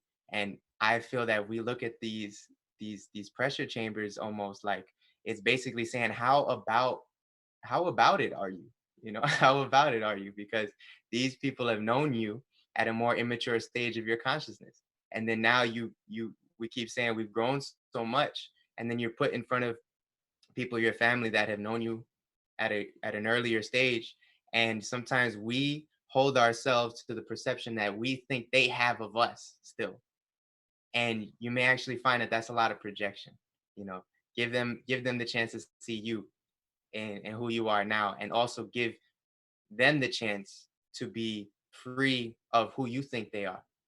Release your perceptions of who you think they are, and allow them to show up brand new. Because we're all trying to come here together. Like, I just moved from New York City to Richmond, Virginia, to be here with my family for this specific reason, that I've been away, visiting twice a year for maybe 3-4 years, and gaining so much knowledge, gaining so much connection within tribe, within traveling, when I never did much traveling around the world.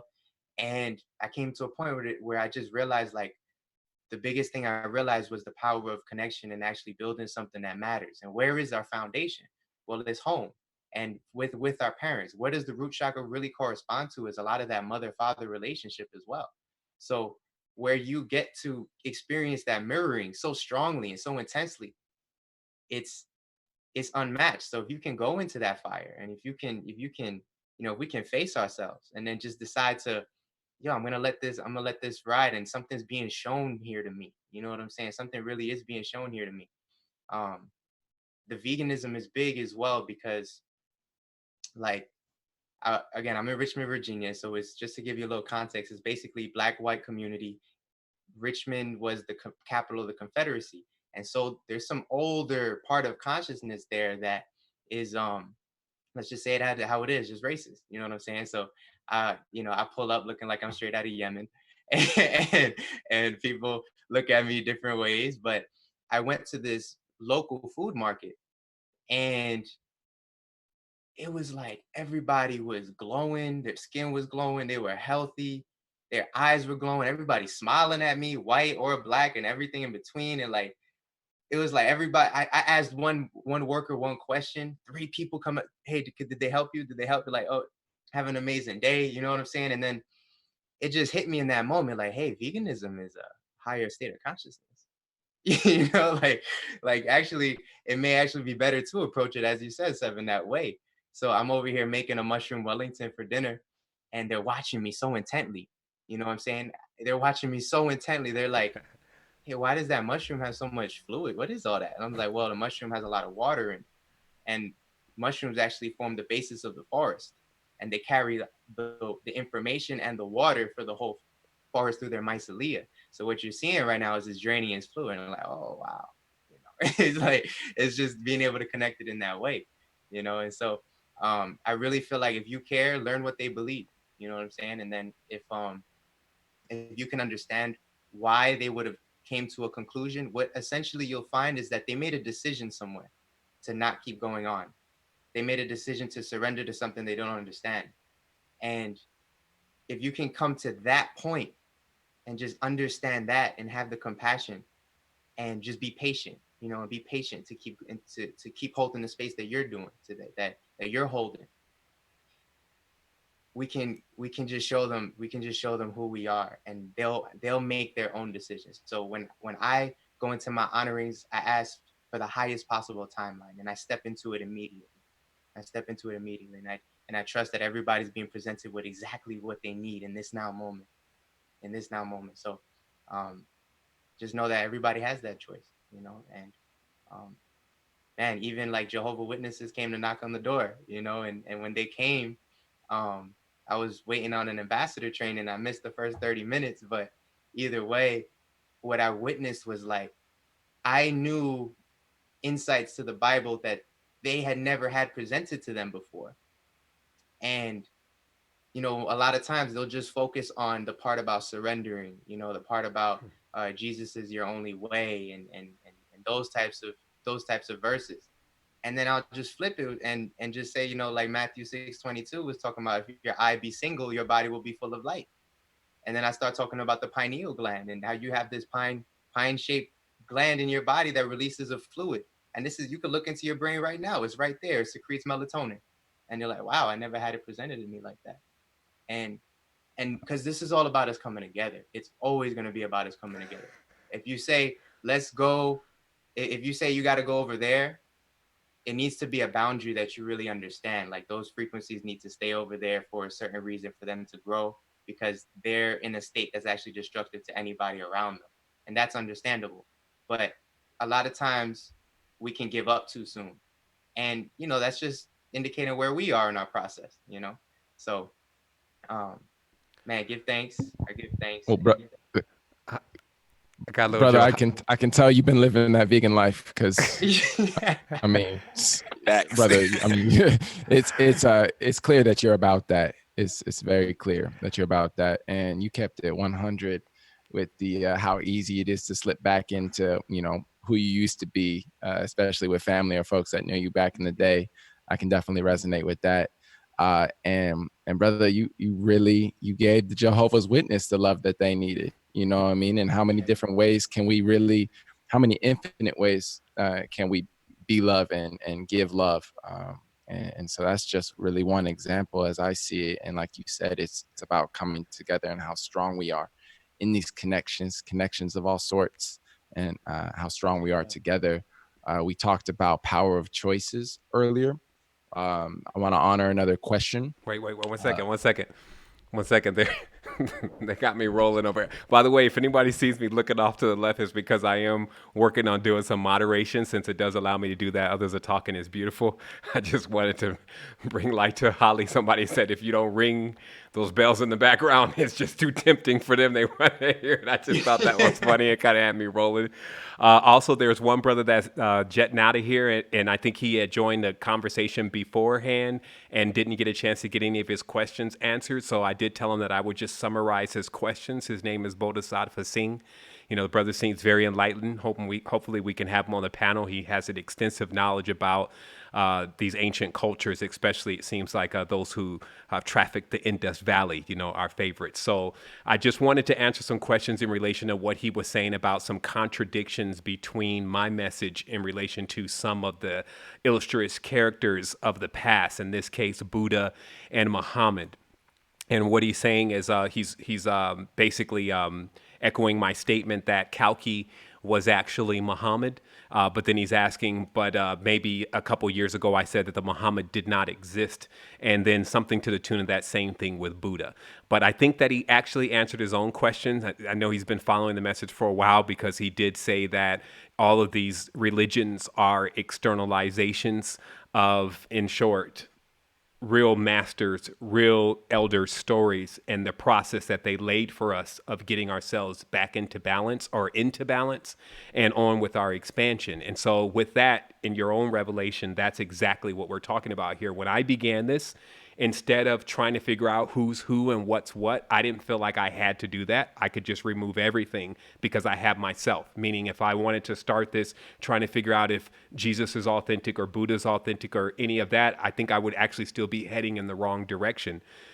So I headed towards myself, and I just erased all that, because of course I felt the drain from my energy and the externalization. And that's how this all began. As we continue to progress, as you have found out, still these stories are so plagiarized or taken from somewhere else, or so debased from their originals, you can't even say that the Muhammad that they're talking about in the Quran is the same as Kalki, or the Buddha that they are talking about in many of these works and the writings of the Buddha are actually the writings of the Buddha. Same thing with Jesus Christ. So in respect to that, which many of these are actual groups, by the way, I've always been not the person that is subscribing to these external characters, and more into discovering the internal knowledge that's related to what they're teaching, which should always be present. So just to make it very clear, when I'm speaking of those that did not exist and seem fictitious, I'm talking about the additions and the continuous edits that have gone on to the ancient texts that were often presented with as being authentic. And that is not authentic to me. It does not resonate. However, as we continue to wax stronger and we learn more, we see that these ideologies or these archetypes are just that. They are modes that we can dial into. And so there hasn't been one Muhammad, there hasn't been one Jesus or Messiah, etc. As you see now, you are probably one of those beings at that stage and at that level, but it's 2019. So the way that we behave, it would probably be akin to the same way those masters that bought that knowledge during their time, the equivalent of how they behave with bringing it in their time. And so that's also a big transformation for an individual human being, to not run with the masses of the crowd and just go with themselves and their internal selves to find their space there. So I just wanted to make that very clear, that there is no contradictions. You just have two totally different aspects of things that we're talking about. An archetype that we're to see and even model ourselves after, if we see that mentor as something that we want to aspire to be. And then we have the fictitious stories that are more like poetry and more like literature that is going to steer us into the wrong direction with pointing our energy externally. So hopefully that clears things up for you. Also, I did want to give this panel an opportunity to take a moment, a break, because we do have some live callers that have actually called in. And just again, seeing how many, first of all, I just want to give much respect to all those in the chat. I feel like there's so many people that are qualified to actually be here on this panel. So hopefully we will be seeing you on here, jump into ambassador training, get with us, share love, share your experience. That's wholeness. That's what we mean by that. And because of that, we also want to take those calls, because there's some people that are actually waiting on those lines to actually call in. But before we do that, we want to take this little short break so we give everyone the opportunity to refresh themselves. So I'm gonna let Isaac, say what he needs to say before we go ahead and take that brief 10-minute break. Okay, so not trying to put us all on the panel on blast, but I would like to offer up a quick game, emphasis on quick, so we can earn this break. And it's a game in spirit of honoring the questions, and see if we can just really hit like a handful, like 5, to earn this break. Are we with it? I'm with it. Let's All go. right, cool. Rapid So fire. we could just, everyone go for it. I don't know if everyone needs to unmute or if that gets crazy or whatever, but I'm just gonna lay out these questions and we can go and we can give the love that's needed, because I want to honor the connection of the chat here and the connection between us and them. So y'all ready? Let's get it. Okay, cool. So is lucid dreaming and astral projection connected to the chakra system, and what's the difference between the two? Who wants to hit that quick? For sure, connected to the chakra system. They resonate to these different dimensions of our being. Mm. I've had dreams of lust that's telling me about my sacral. I've had dreams of violence telling me about my root. Yes. So as soon as I look to my root, I'm like, oh wow, there's a lot going on here that needs to be addressed. So what was Lovely. what was the end part of that question? That was essentially, you hit it. And if you wanted, what's the difference between the two, astral projection and lucid dreaming? You could touch on it, or we could roll. Lucid dreaming, you go in to the dream, to the sleep state, and enter into a awakened form of consciousness. Now, astral projection is something that I would say you can do from a meditative state. So perhaps the brain waves are a bit different, but you could still move into that state. So I feel like it's more about the launch point, but the spaces are the same. Okay. All right. I'm coming hot with this next one. Well, tell them also tell them check out Totec Dreaming. It'll give them all the deeper answers to that question. Sergio. Also, Yeah. tonal, novel, switching places, day and night. You know, lucid versus astral, front door versus back door. You know, that's really what you're looking at. One is more of a conscious, one is more of a subconscious. They each have different powers. Definitely check it out. And should we be worried about a high radiation environment? No. Does anyone else want to address that? Should we be worried? I wouldn't do worry. No, but practice though, you know, knowledge defeats all of this stuff. Shungite, look at some of the tools that are necessary to gird yourself, get rid of the toxins, block yourself from electromagnetics. You know, definitely be wise about what you do, but don't worry. And your cell phones. So getting into just a little as below, as above, so below, or wherever it goes. How is spiritual healing related to the changes in the stars, especially on this full moon? Ooh, who wants to take that one? How is spiritual healing related to the stars? You know, the stars are us. So, you know, I have always a vision that Earth as itself will become a star when we all light resplended. So it's a real thing. Like our real spirit lights up as we increase our vibrations and our vibratory frequencies, you know, when we're all doing that in unison, which is actually catchy. This is why when you're around happy people, it's like, it's hard to really be down on the whole thing. Like a lot of our expressions are catchy. So the moment that we get into each other and realizing the power of boosting each other, we won't be looking to the stars, because that is only a reflection of what's going on inside of ourselves. So maybe that dark space either all merges into light, or maybe it all just goes dark, who knows? But we know for sure inside that only changes when we change. This is a reflection of us. So, you know, we have our night times, we have our daytimes. That's all I have to say about that. You know, just. Okay. And last one, is it normal to feel constant spiral movements or wobbly movements as you awaken your Kundalini? Absolutely. Yes. I've experienced it myself for sure. Just find that grounding when you can, and there are many grounding techniques you can look into for sure. Exactly. Yeah, Great game, yo. Oh, Paige, you want to hop in? Yeah. Sorry, I had to buy like a body balance. I'm wearing it right now.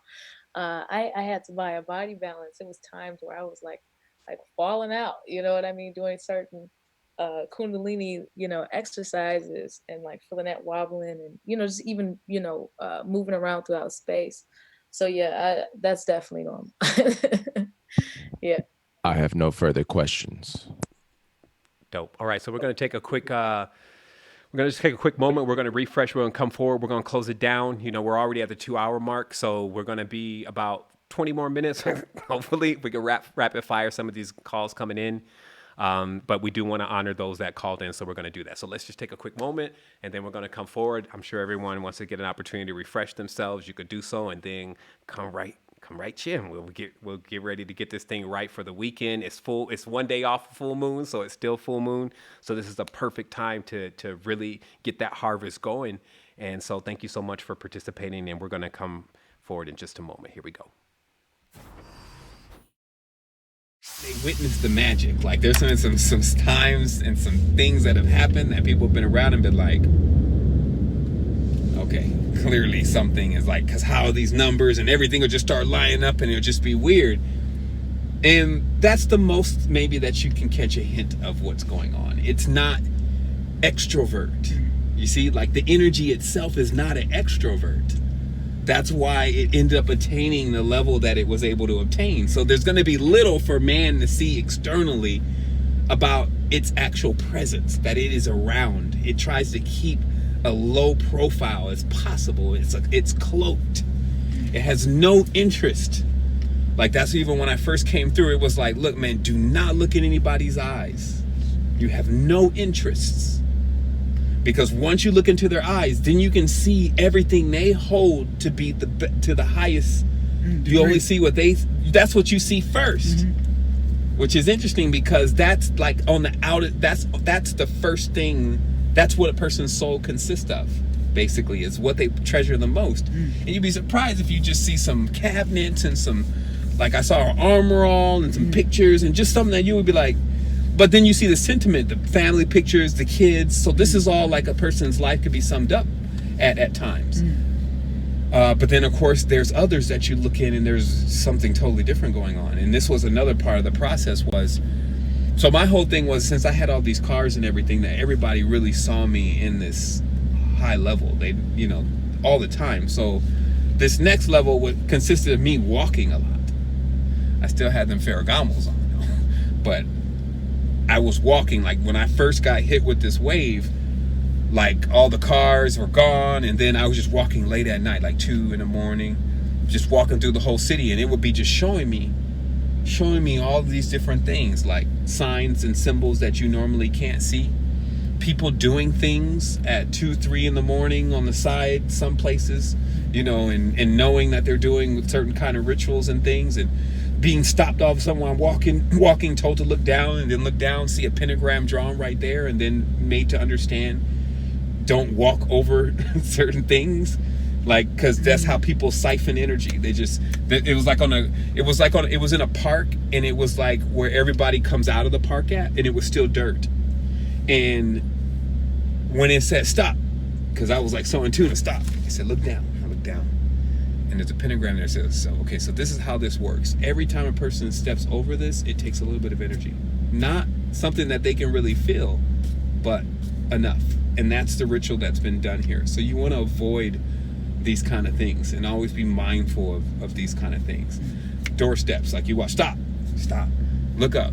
What do you see right there on the top? You see that on top of the doorstep? What do you think that means?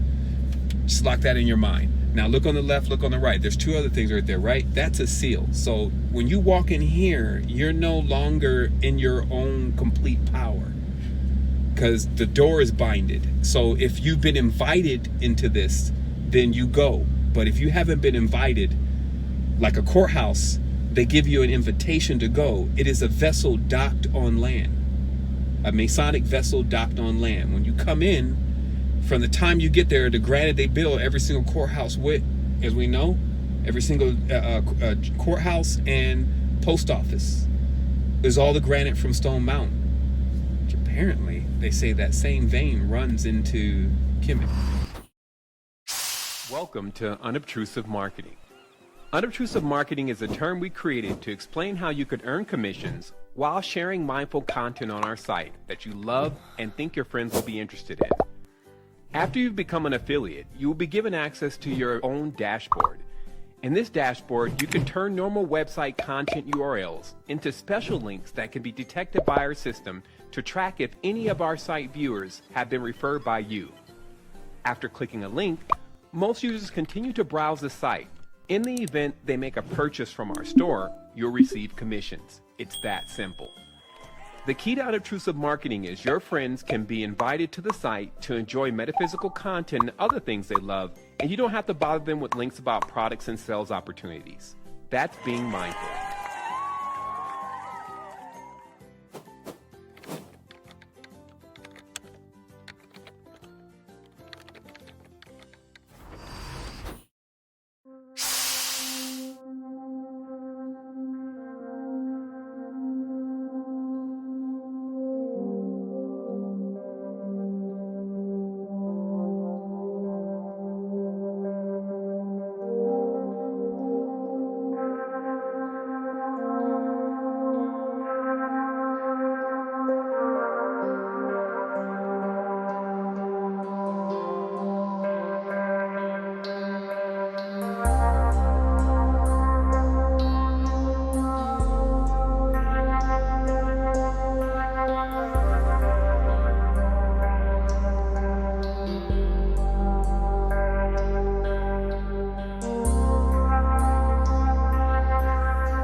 Seven. I think we gotta call us. Okay, all right. So let's go ahead and take a caller. Sorry, I have to put my there. So That's all yeah, right. so we're interviewing them right now. So maybe when you come in, you can because the way she's speaking, she's authentic. She has a real problem. Witness the magic. Like there's some times and some things that have happened that people have been around and been like, okay, clearly something is like, because how these numbers and everything will just start lining up and it'll just be weird. And that's the most maybe that you can catch a hint of what's going on. It's not. Okay, so we're going to go ahead and take in some live callers and see how this rolls. We're going to try to get everyone out of here in 15 minutes, but we'll see what happens. We're going to keep this rapid fire going on so we can get through as much of the healing process as we can tonight. And then whatever we don't get to as far as questions, know that we will be still in that cosmic space, holding things together and continuously sending that balanced vibration. So I'm going to go ahead and have this caller come in, and I'm going to see what their question is, and we're going to get started.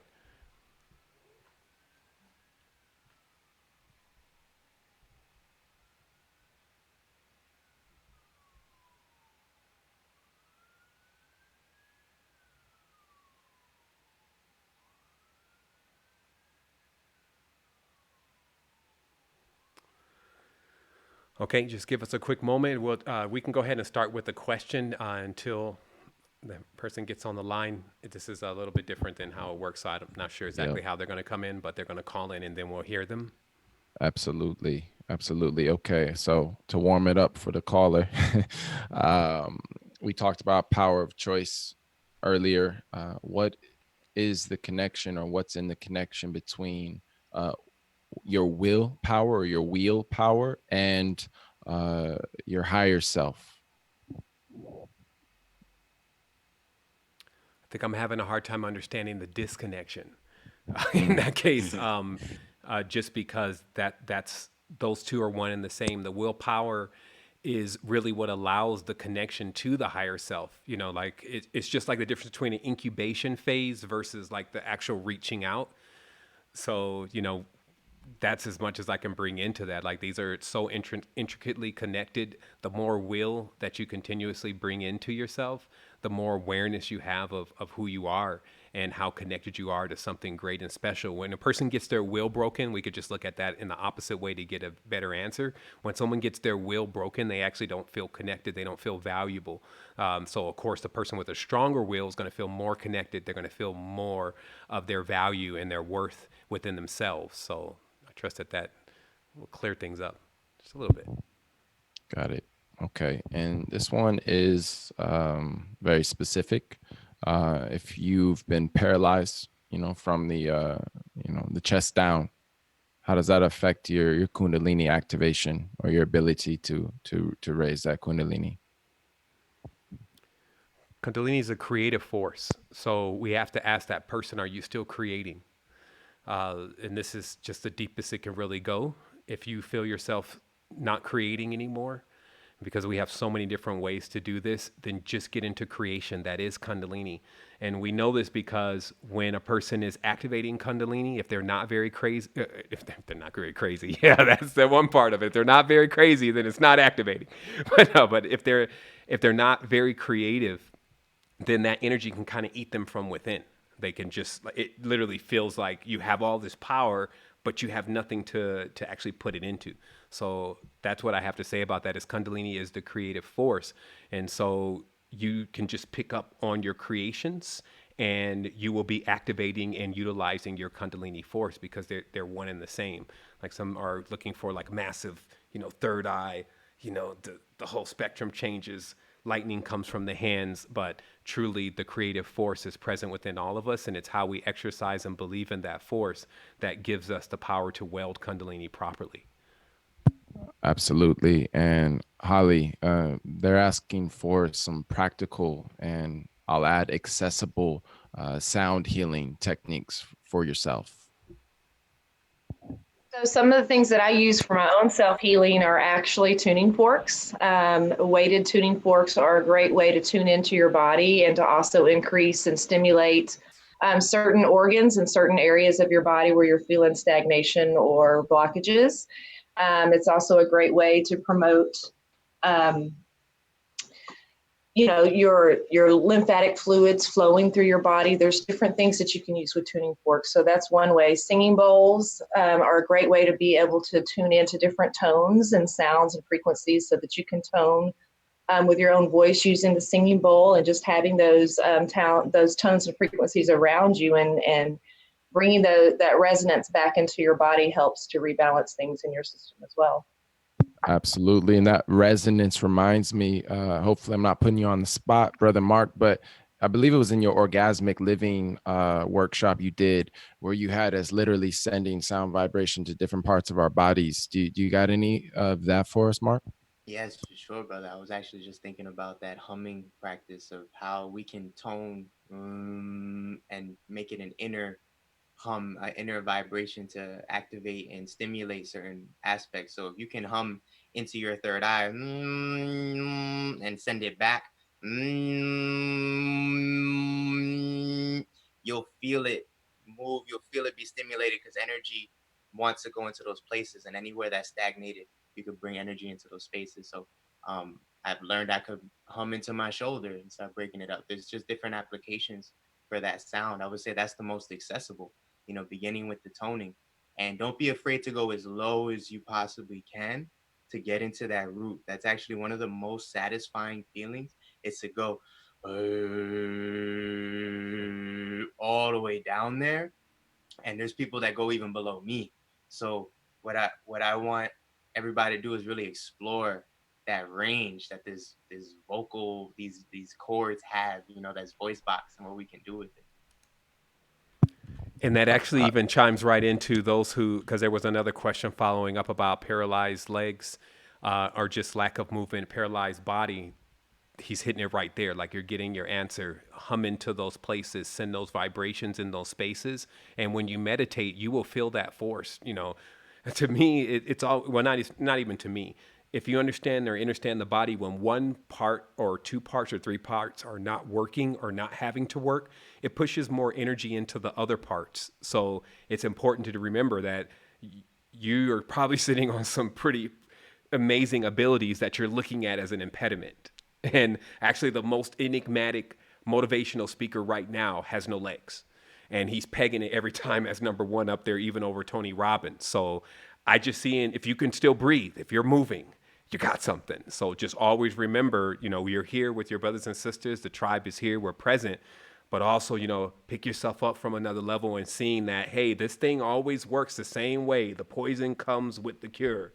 The good one comes with the bad one. So if you've been dealing with one of those, now you can look up and say, okay, there's something massive that's already been here. And just so you understand that very clearly, the masters, as they call them, let's say the gurus, okay, the real gurus, which is actually a name for Jupiter, the only thing that they're teaching someone is how to free up their dharma.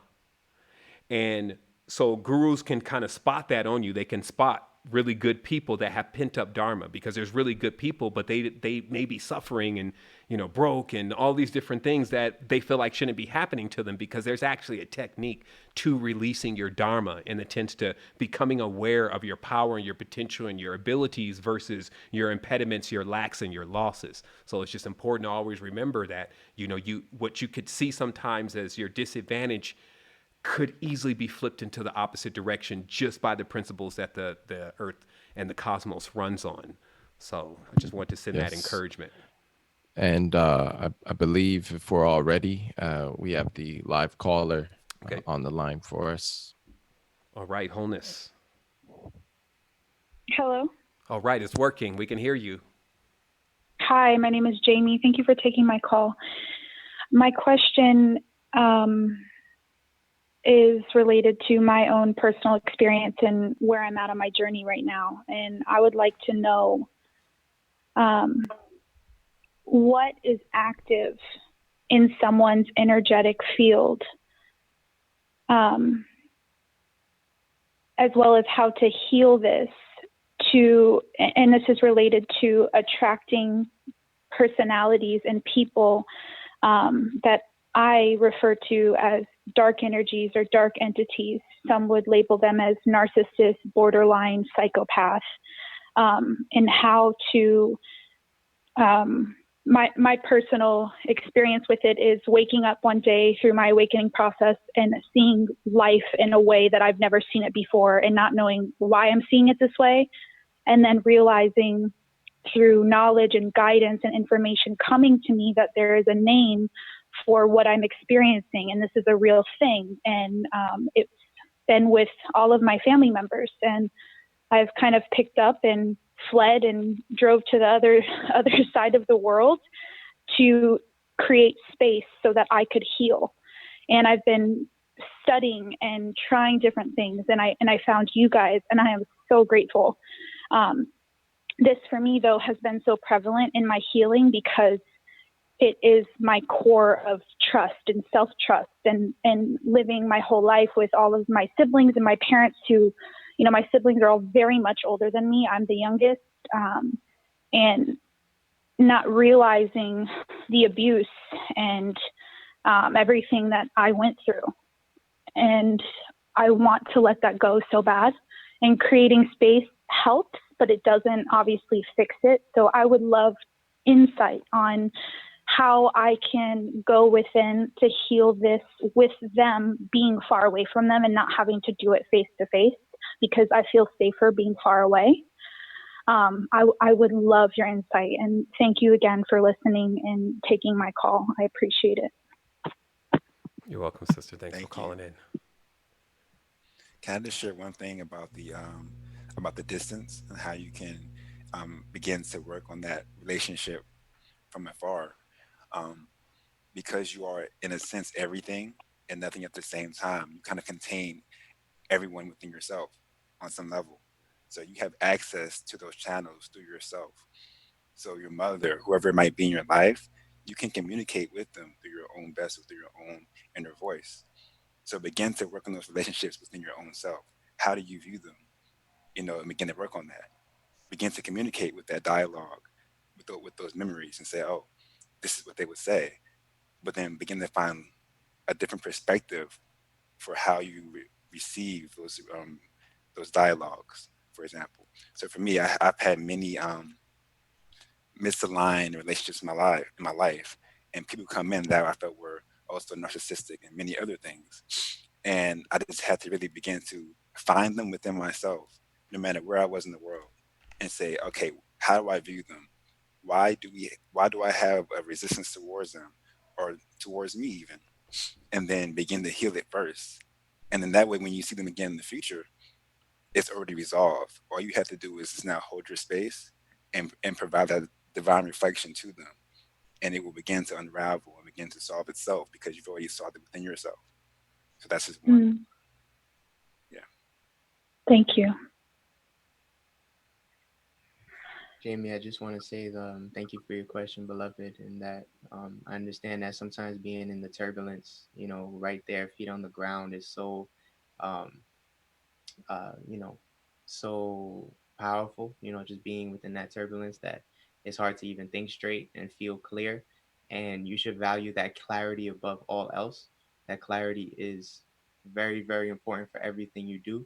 When you feel unclear, you feel confused. And when you feel confused, you begin to doubt yourself. And that is just a process of basically getting away from your power. So if you want to trust yourself, you want to feel empowered, you want to feel clear in where you're going, what you're connecting to, what you're resonating to. And so if you have forces in your experience, no matter who it is, coming from like absolutely opposing your frequencies and making you feel less than, then there is, you know, there's a sequence to things. So you want to step away and learn. I feel like this is part of everyone's process. Honestly, this is that process of you need to step away, learn who you are, establish some boundaries about what you're willing to connect with, what you're willing to, how you're willing, because I know you still have that connection. So there's the love there, but at the same time, it needs to be interacting with you, interfacing with you in a way that serves you. So definitely there's always that part of we have to go alone on our own. Then we get embodied and empowered in ourselves long enough or strong enough where we can move back into those spaces and then we recognize what is for us. And so I feel that perhaps what I'm hearing is that you're in that process, you're in that space where it's just actually much better to be away. And as you said, and so if you want to learn how to heal it, this is a very important question that you raised, because the significance of even having that intention, there's a purity of intent there, that you want to heal it and not just run away from it. You're saying, how can I heal it even at a distance? And that's important. I want to highlight that. I want to honor that, commemorate that, because we can run away from our problems, but you're recognizing that the connection is sacred, that a connection is very important. So the people in your life in this now moment, they contain the same threads, but at different magnitudes. So if you notice yourself being, let's say, playing a smaller self tendency, if you recognize yourself moving from fear, moving from a trauma state, even small, this is where you're just discerning, being very observant of yourself. So really observing yourself and how you interact with certain things. And that's something, like if you're listening and somebody says something to you and you're like, oh, that made me feel like, I noticed I've done that before with my mother or with my sister. I noticed, that's funny. I'm still not over that. That's interesting. I'm still not over that. And with that level of awareness, you can, because the mirror is not going to be as strong, but you have a reference point for what that feeling feels like. And if you have that vibrational reference point, you can get into the process of letting it go with applications like breath, with applications like inner child healing, or just I really enjoy the breath, because it's available in any now moment. Like when I'm anywhere, something triggers and I'm like, you just train letting go. You just really, like, it's training that letting go muscle. Like the little ones get you ready for the big ones. So I hope that helps. I trust that helps, Jamie. And sending you much love. Sending you much love. Yes, and that was really beautiful, Mark, Sage, and I just wanted to maybe close this by honoring our connection with the caller, and maybe we just close our eyes and share some breaths here, just to close that.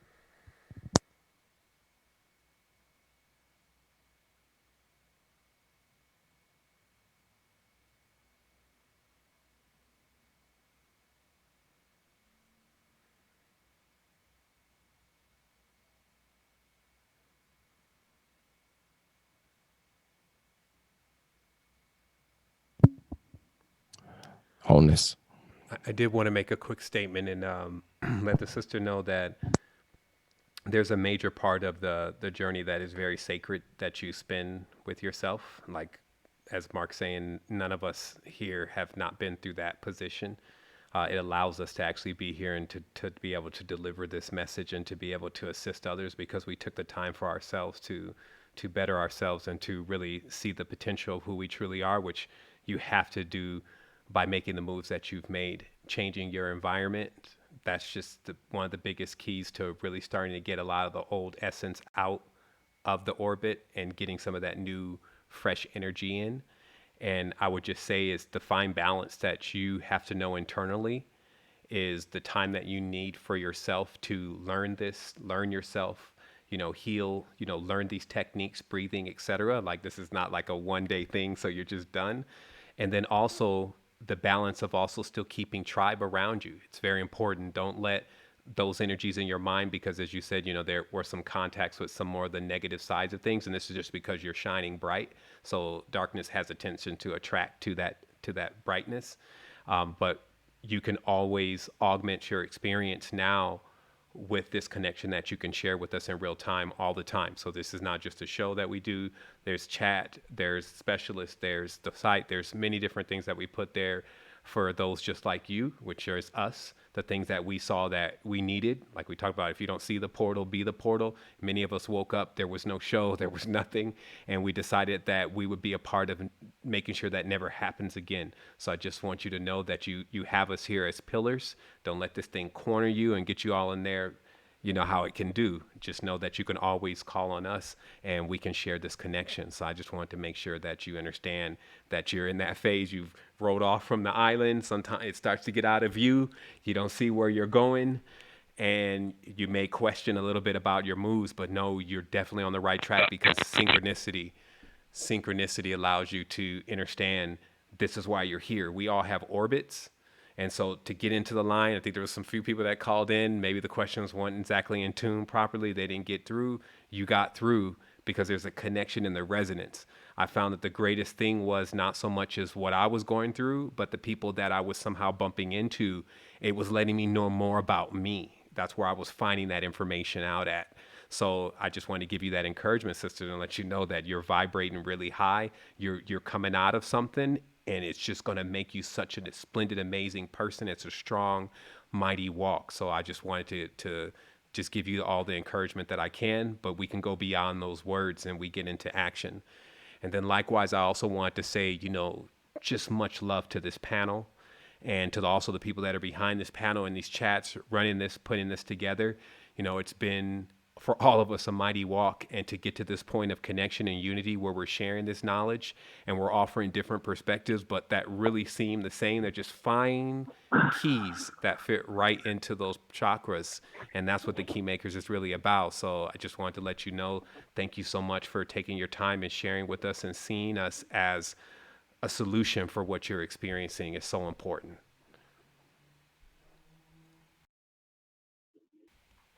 Hello? Thank you so much to every single one of you. I felt you, and I'm extremely grateful. Thank you for reminding me that I'm not alone and that you guys are here and there's other people like us, like everybody. We're all a self. Thank you. Absolutely. Wholeness. Wholeness.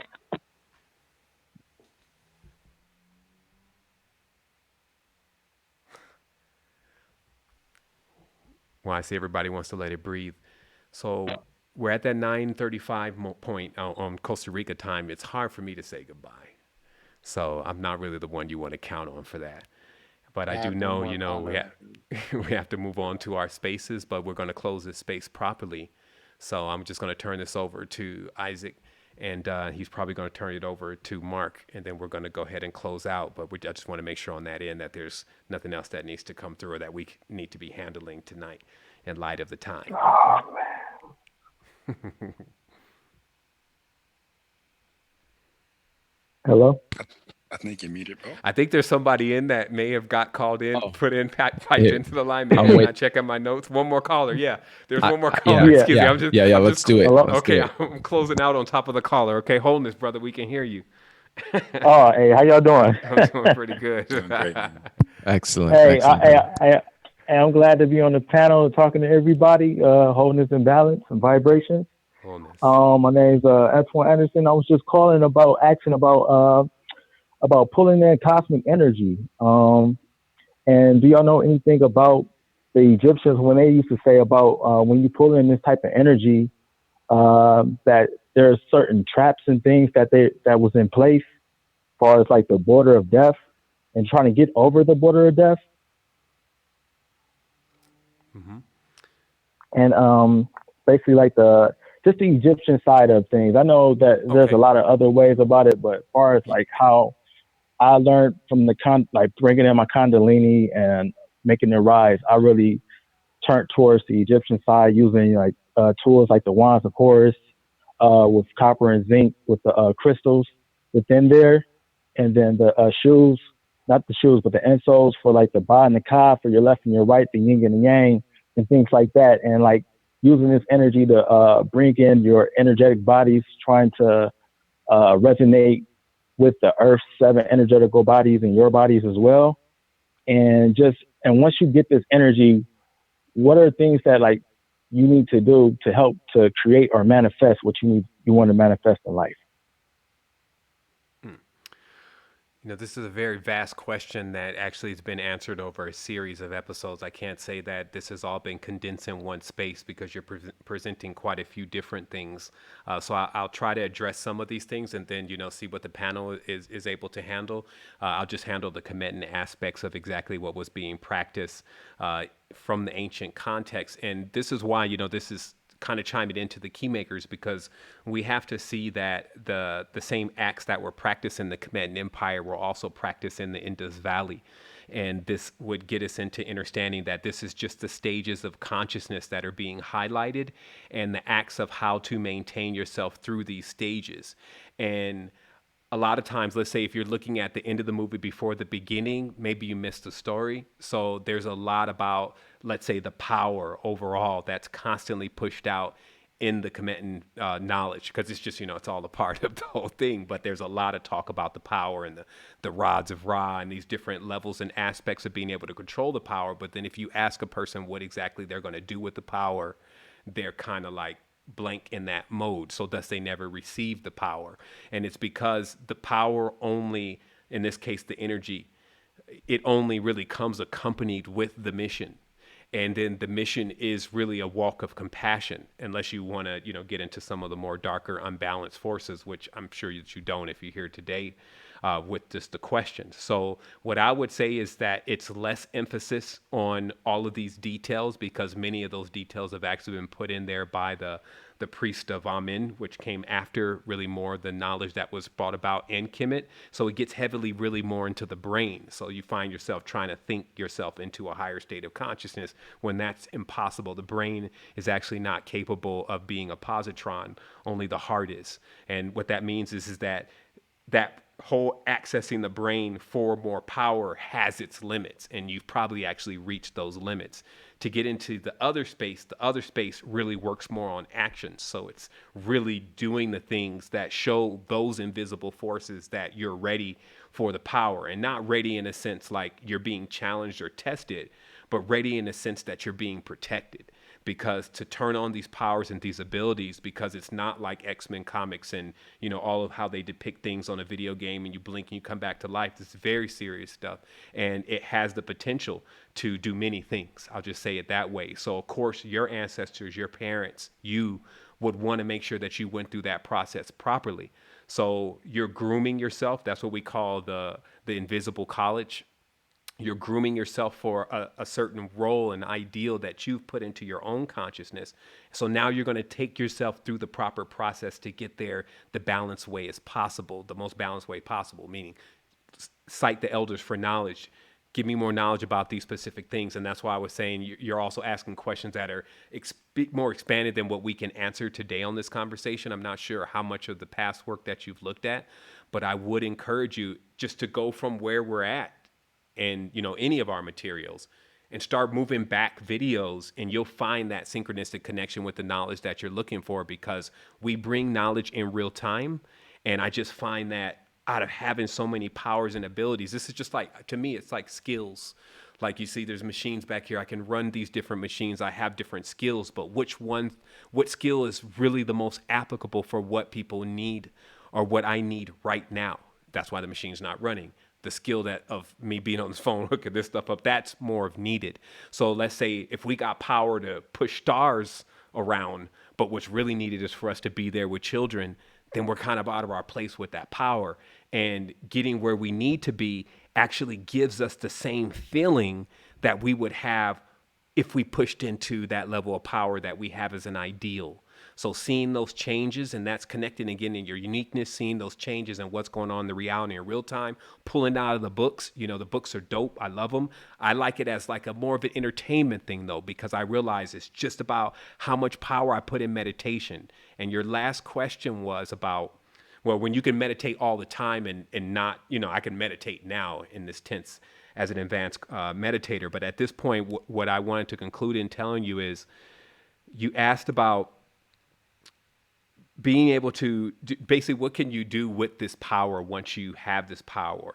And I would say that the most important thing that you could do is heal with it. Just really connect yourself into seeing that vibration. Actually, to be more clear, the answer to the question that you asked was, how can you use this power to manifest? And this is why I asked you if you had looked at any of the past episodes, because what I firmly know and have found in the meditation is to, first of all, to truly break through into the energy. You can't even think about, what am I going to do with this energy? This energy is for me to get a better job, or this energy is for me to connect with more people on a higher level. That doesn't allow you, because you're still you're still engaging the brain. So it's like you're engaging a gear that's only like third gear, and you really need to go to 6. So you need to disengage that gear.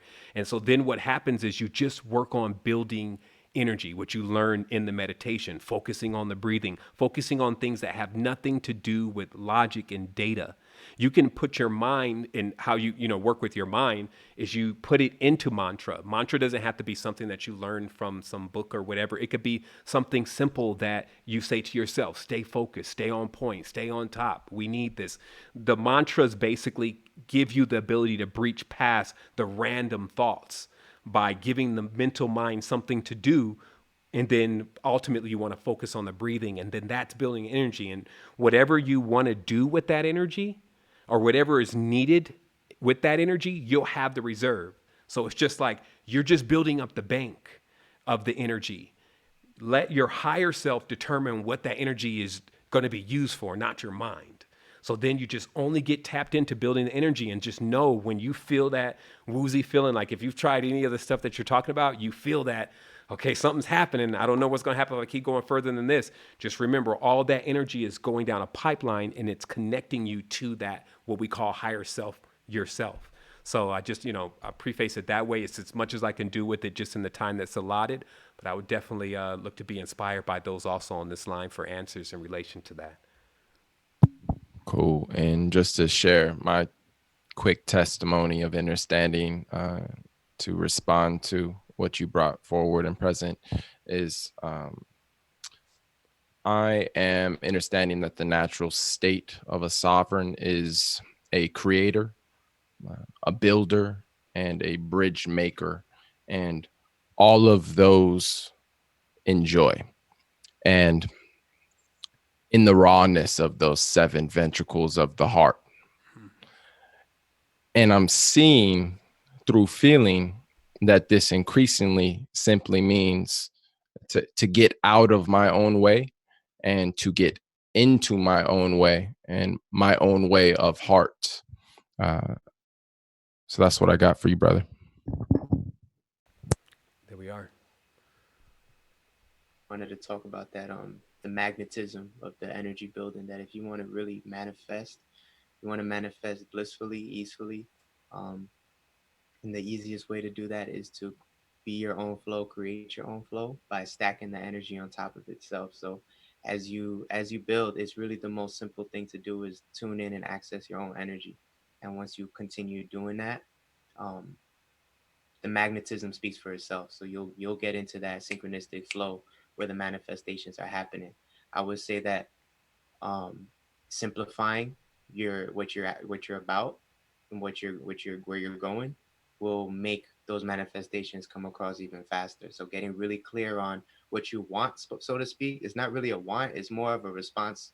Like it is a need, as Savon was saying. Like, so Brother Antoine, as you get into these spaces of like, what can I do with this power? What am I feel like you're coming at it a little bit from the back end, where you just want to say, hey, let me build this energy, and what is for me will be for me, So and in that, honoring your ancestors, asking for, when you tuning in, that wisdom, guidance, and protection to show you what needs to come through in this now moment.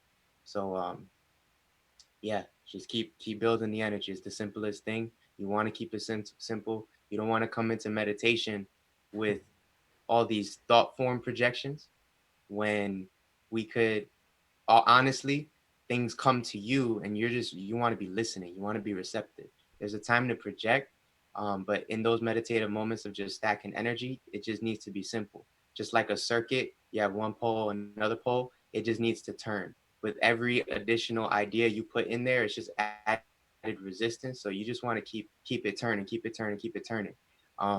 So I hope that helps. I trust that helps. Just keep it simple, keep the energy stacking and building, keep the breath going. Oh man, there's so many ways to build energy, by the way. Like, if you want to talk about manifestation, I sing, I rap, flow, just whatever I want to experience more of in my life, I speak it into existence through the flow, and I'm singing the whole house into the alignment. The whole house is in harmony. And so, it starts right there. Those manifestations, they exist in this now moment.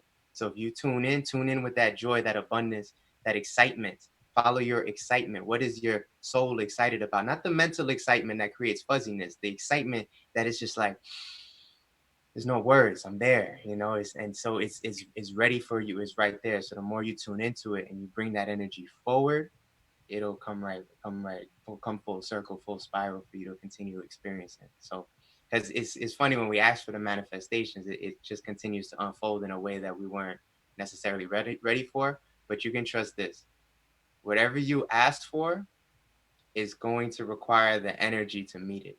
So might as well build the energy, and then when you get there, you'll be ready. Exactly. That's what's up. All right, family. So I trust we did our best. That is what we do. That's what we demand from ourselves. We're coming here in all the levels of integrity, honoring the ancestors first. So we're going to go ahead and close out with an honoring, so that way we can close the space. It's Friday. You know, I think we had I know we had an amazing time. Look forward to more of the Keymakers. We're going to come in next week, since this is just such an easy format to come into, and I feel like it's just real. It's just a connection that we continuously need with each other, as we're always giving ourselves room for the change. Realize that paradigm shift. Maybe what you were doing yesterday changes today. You always have that opportunity. As long as you live and breathe, you live and breathe for your sisters, your brothers, your mothers, your uncles, your friends up the street, because truly we're all connected. And that's just something that we come to a realization of as we go more into maturity. So it's good that we're all here together to share that with each other, mentors, elders, you know, young ones alike, all here in wisdom and in unison. So Mark, I'm going to go ahead and let you close us out with a nice, beautiful honoring, brother. And then we're going to get on our way so we can do some things, as always. Hey, give thanks for the moment, give thanks for life. Now let's go ahead into that receptive mode again. Palms up, sitting on the thighs, on the knees. And just have yourself planted on the coccyx, on the root of your spine. If you're sitting cross-legged, just go ahead and sit on that coccyx. If you're sitting in the chair, make sure those feet, the soles of the feet are on the ground. Go ahead and close your eyes and inhale through the nose. And release through the mouth. Inhale again, with the belly filled with air, and exhale. And we're going to go through a round of full circuit breath, so follow me quickly. In the nose, out the nose. In the nose again, out the nose again. In the mouth, out the mouth. In the mouth again, out the mouth again. In the mouth, out the nose. In the mouth again, out the nose again. In the nose, out the mouth. In the nose again, out the mouth again. Let's continue that rhythmic nose, mouth breathing. And as we close this space, we give thanks for the ancestors. We give thanks for your presence. We give thanks for the wisdom, the guidance, the connection here amongst us all on the path of this energy that is so great. We must share it collectively. So we give thanks that we put away those smaller self tendencies and we arrive, and connect and access our perfected selves, bring them to the forefront.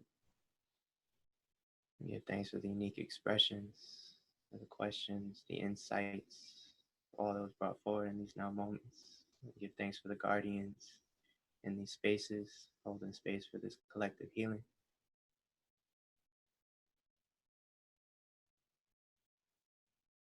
We give thanks for the elements of fire, water, wind, and earth. And we give thanks for this planet, the celestial body that we stand upon.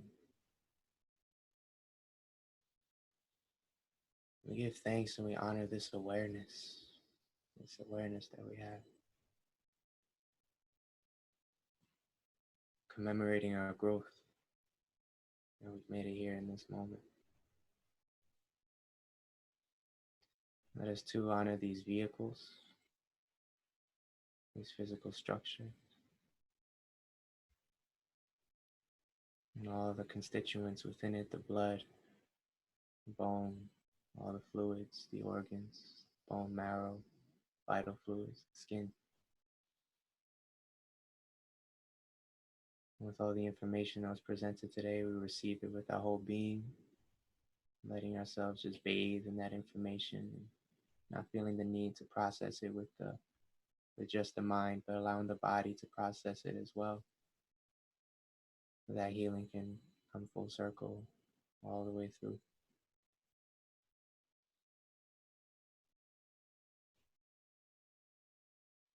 Oh, you can flutter your eyes open when you're ready. Love. Oh. All right. That's what we have for you today, family. Thank you so much for tuning in. We will be back into this next Friday, into the Keymakers. We'll see what we have for you. In the meantime, just remember we have some stuff going on. We have our Clear Friday. We have ambassador training, and specialists now sign up for free and actually get training. So if you want to check out any of that, you probably saw those links in the chat. So we encourage you to get with us. We're also inside of the conscious chat. You'll find links for that. Like, subscribe, tell your friends, do your thing. Know that we're with you. Wholeness.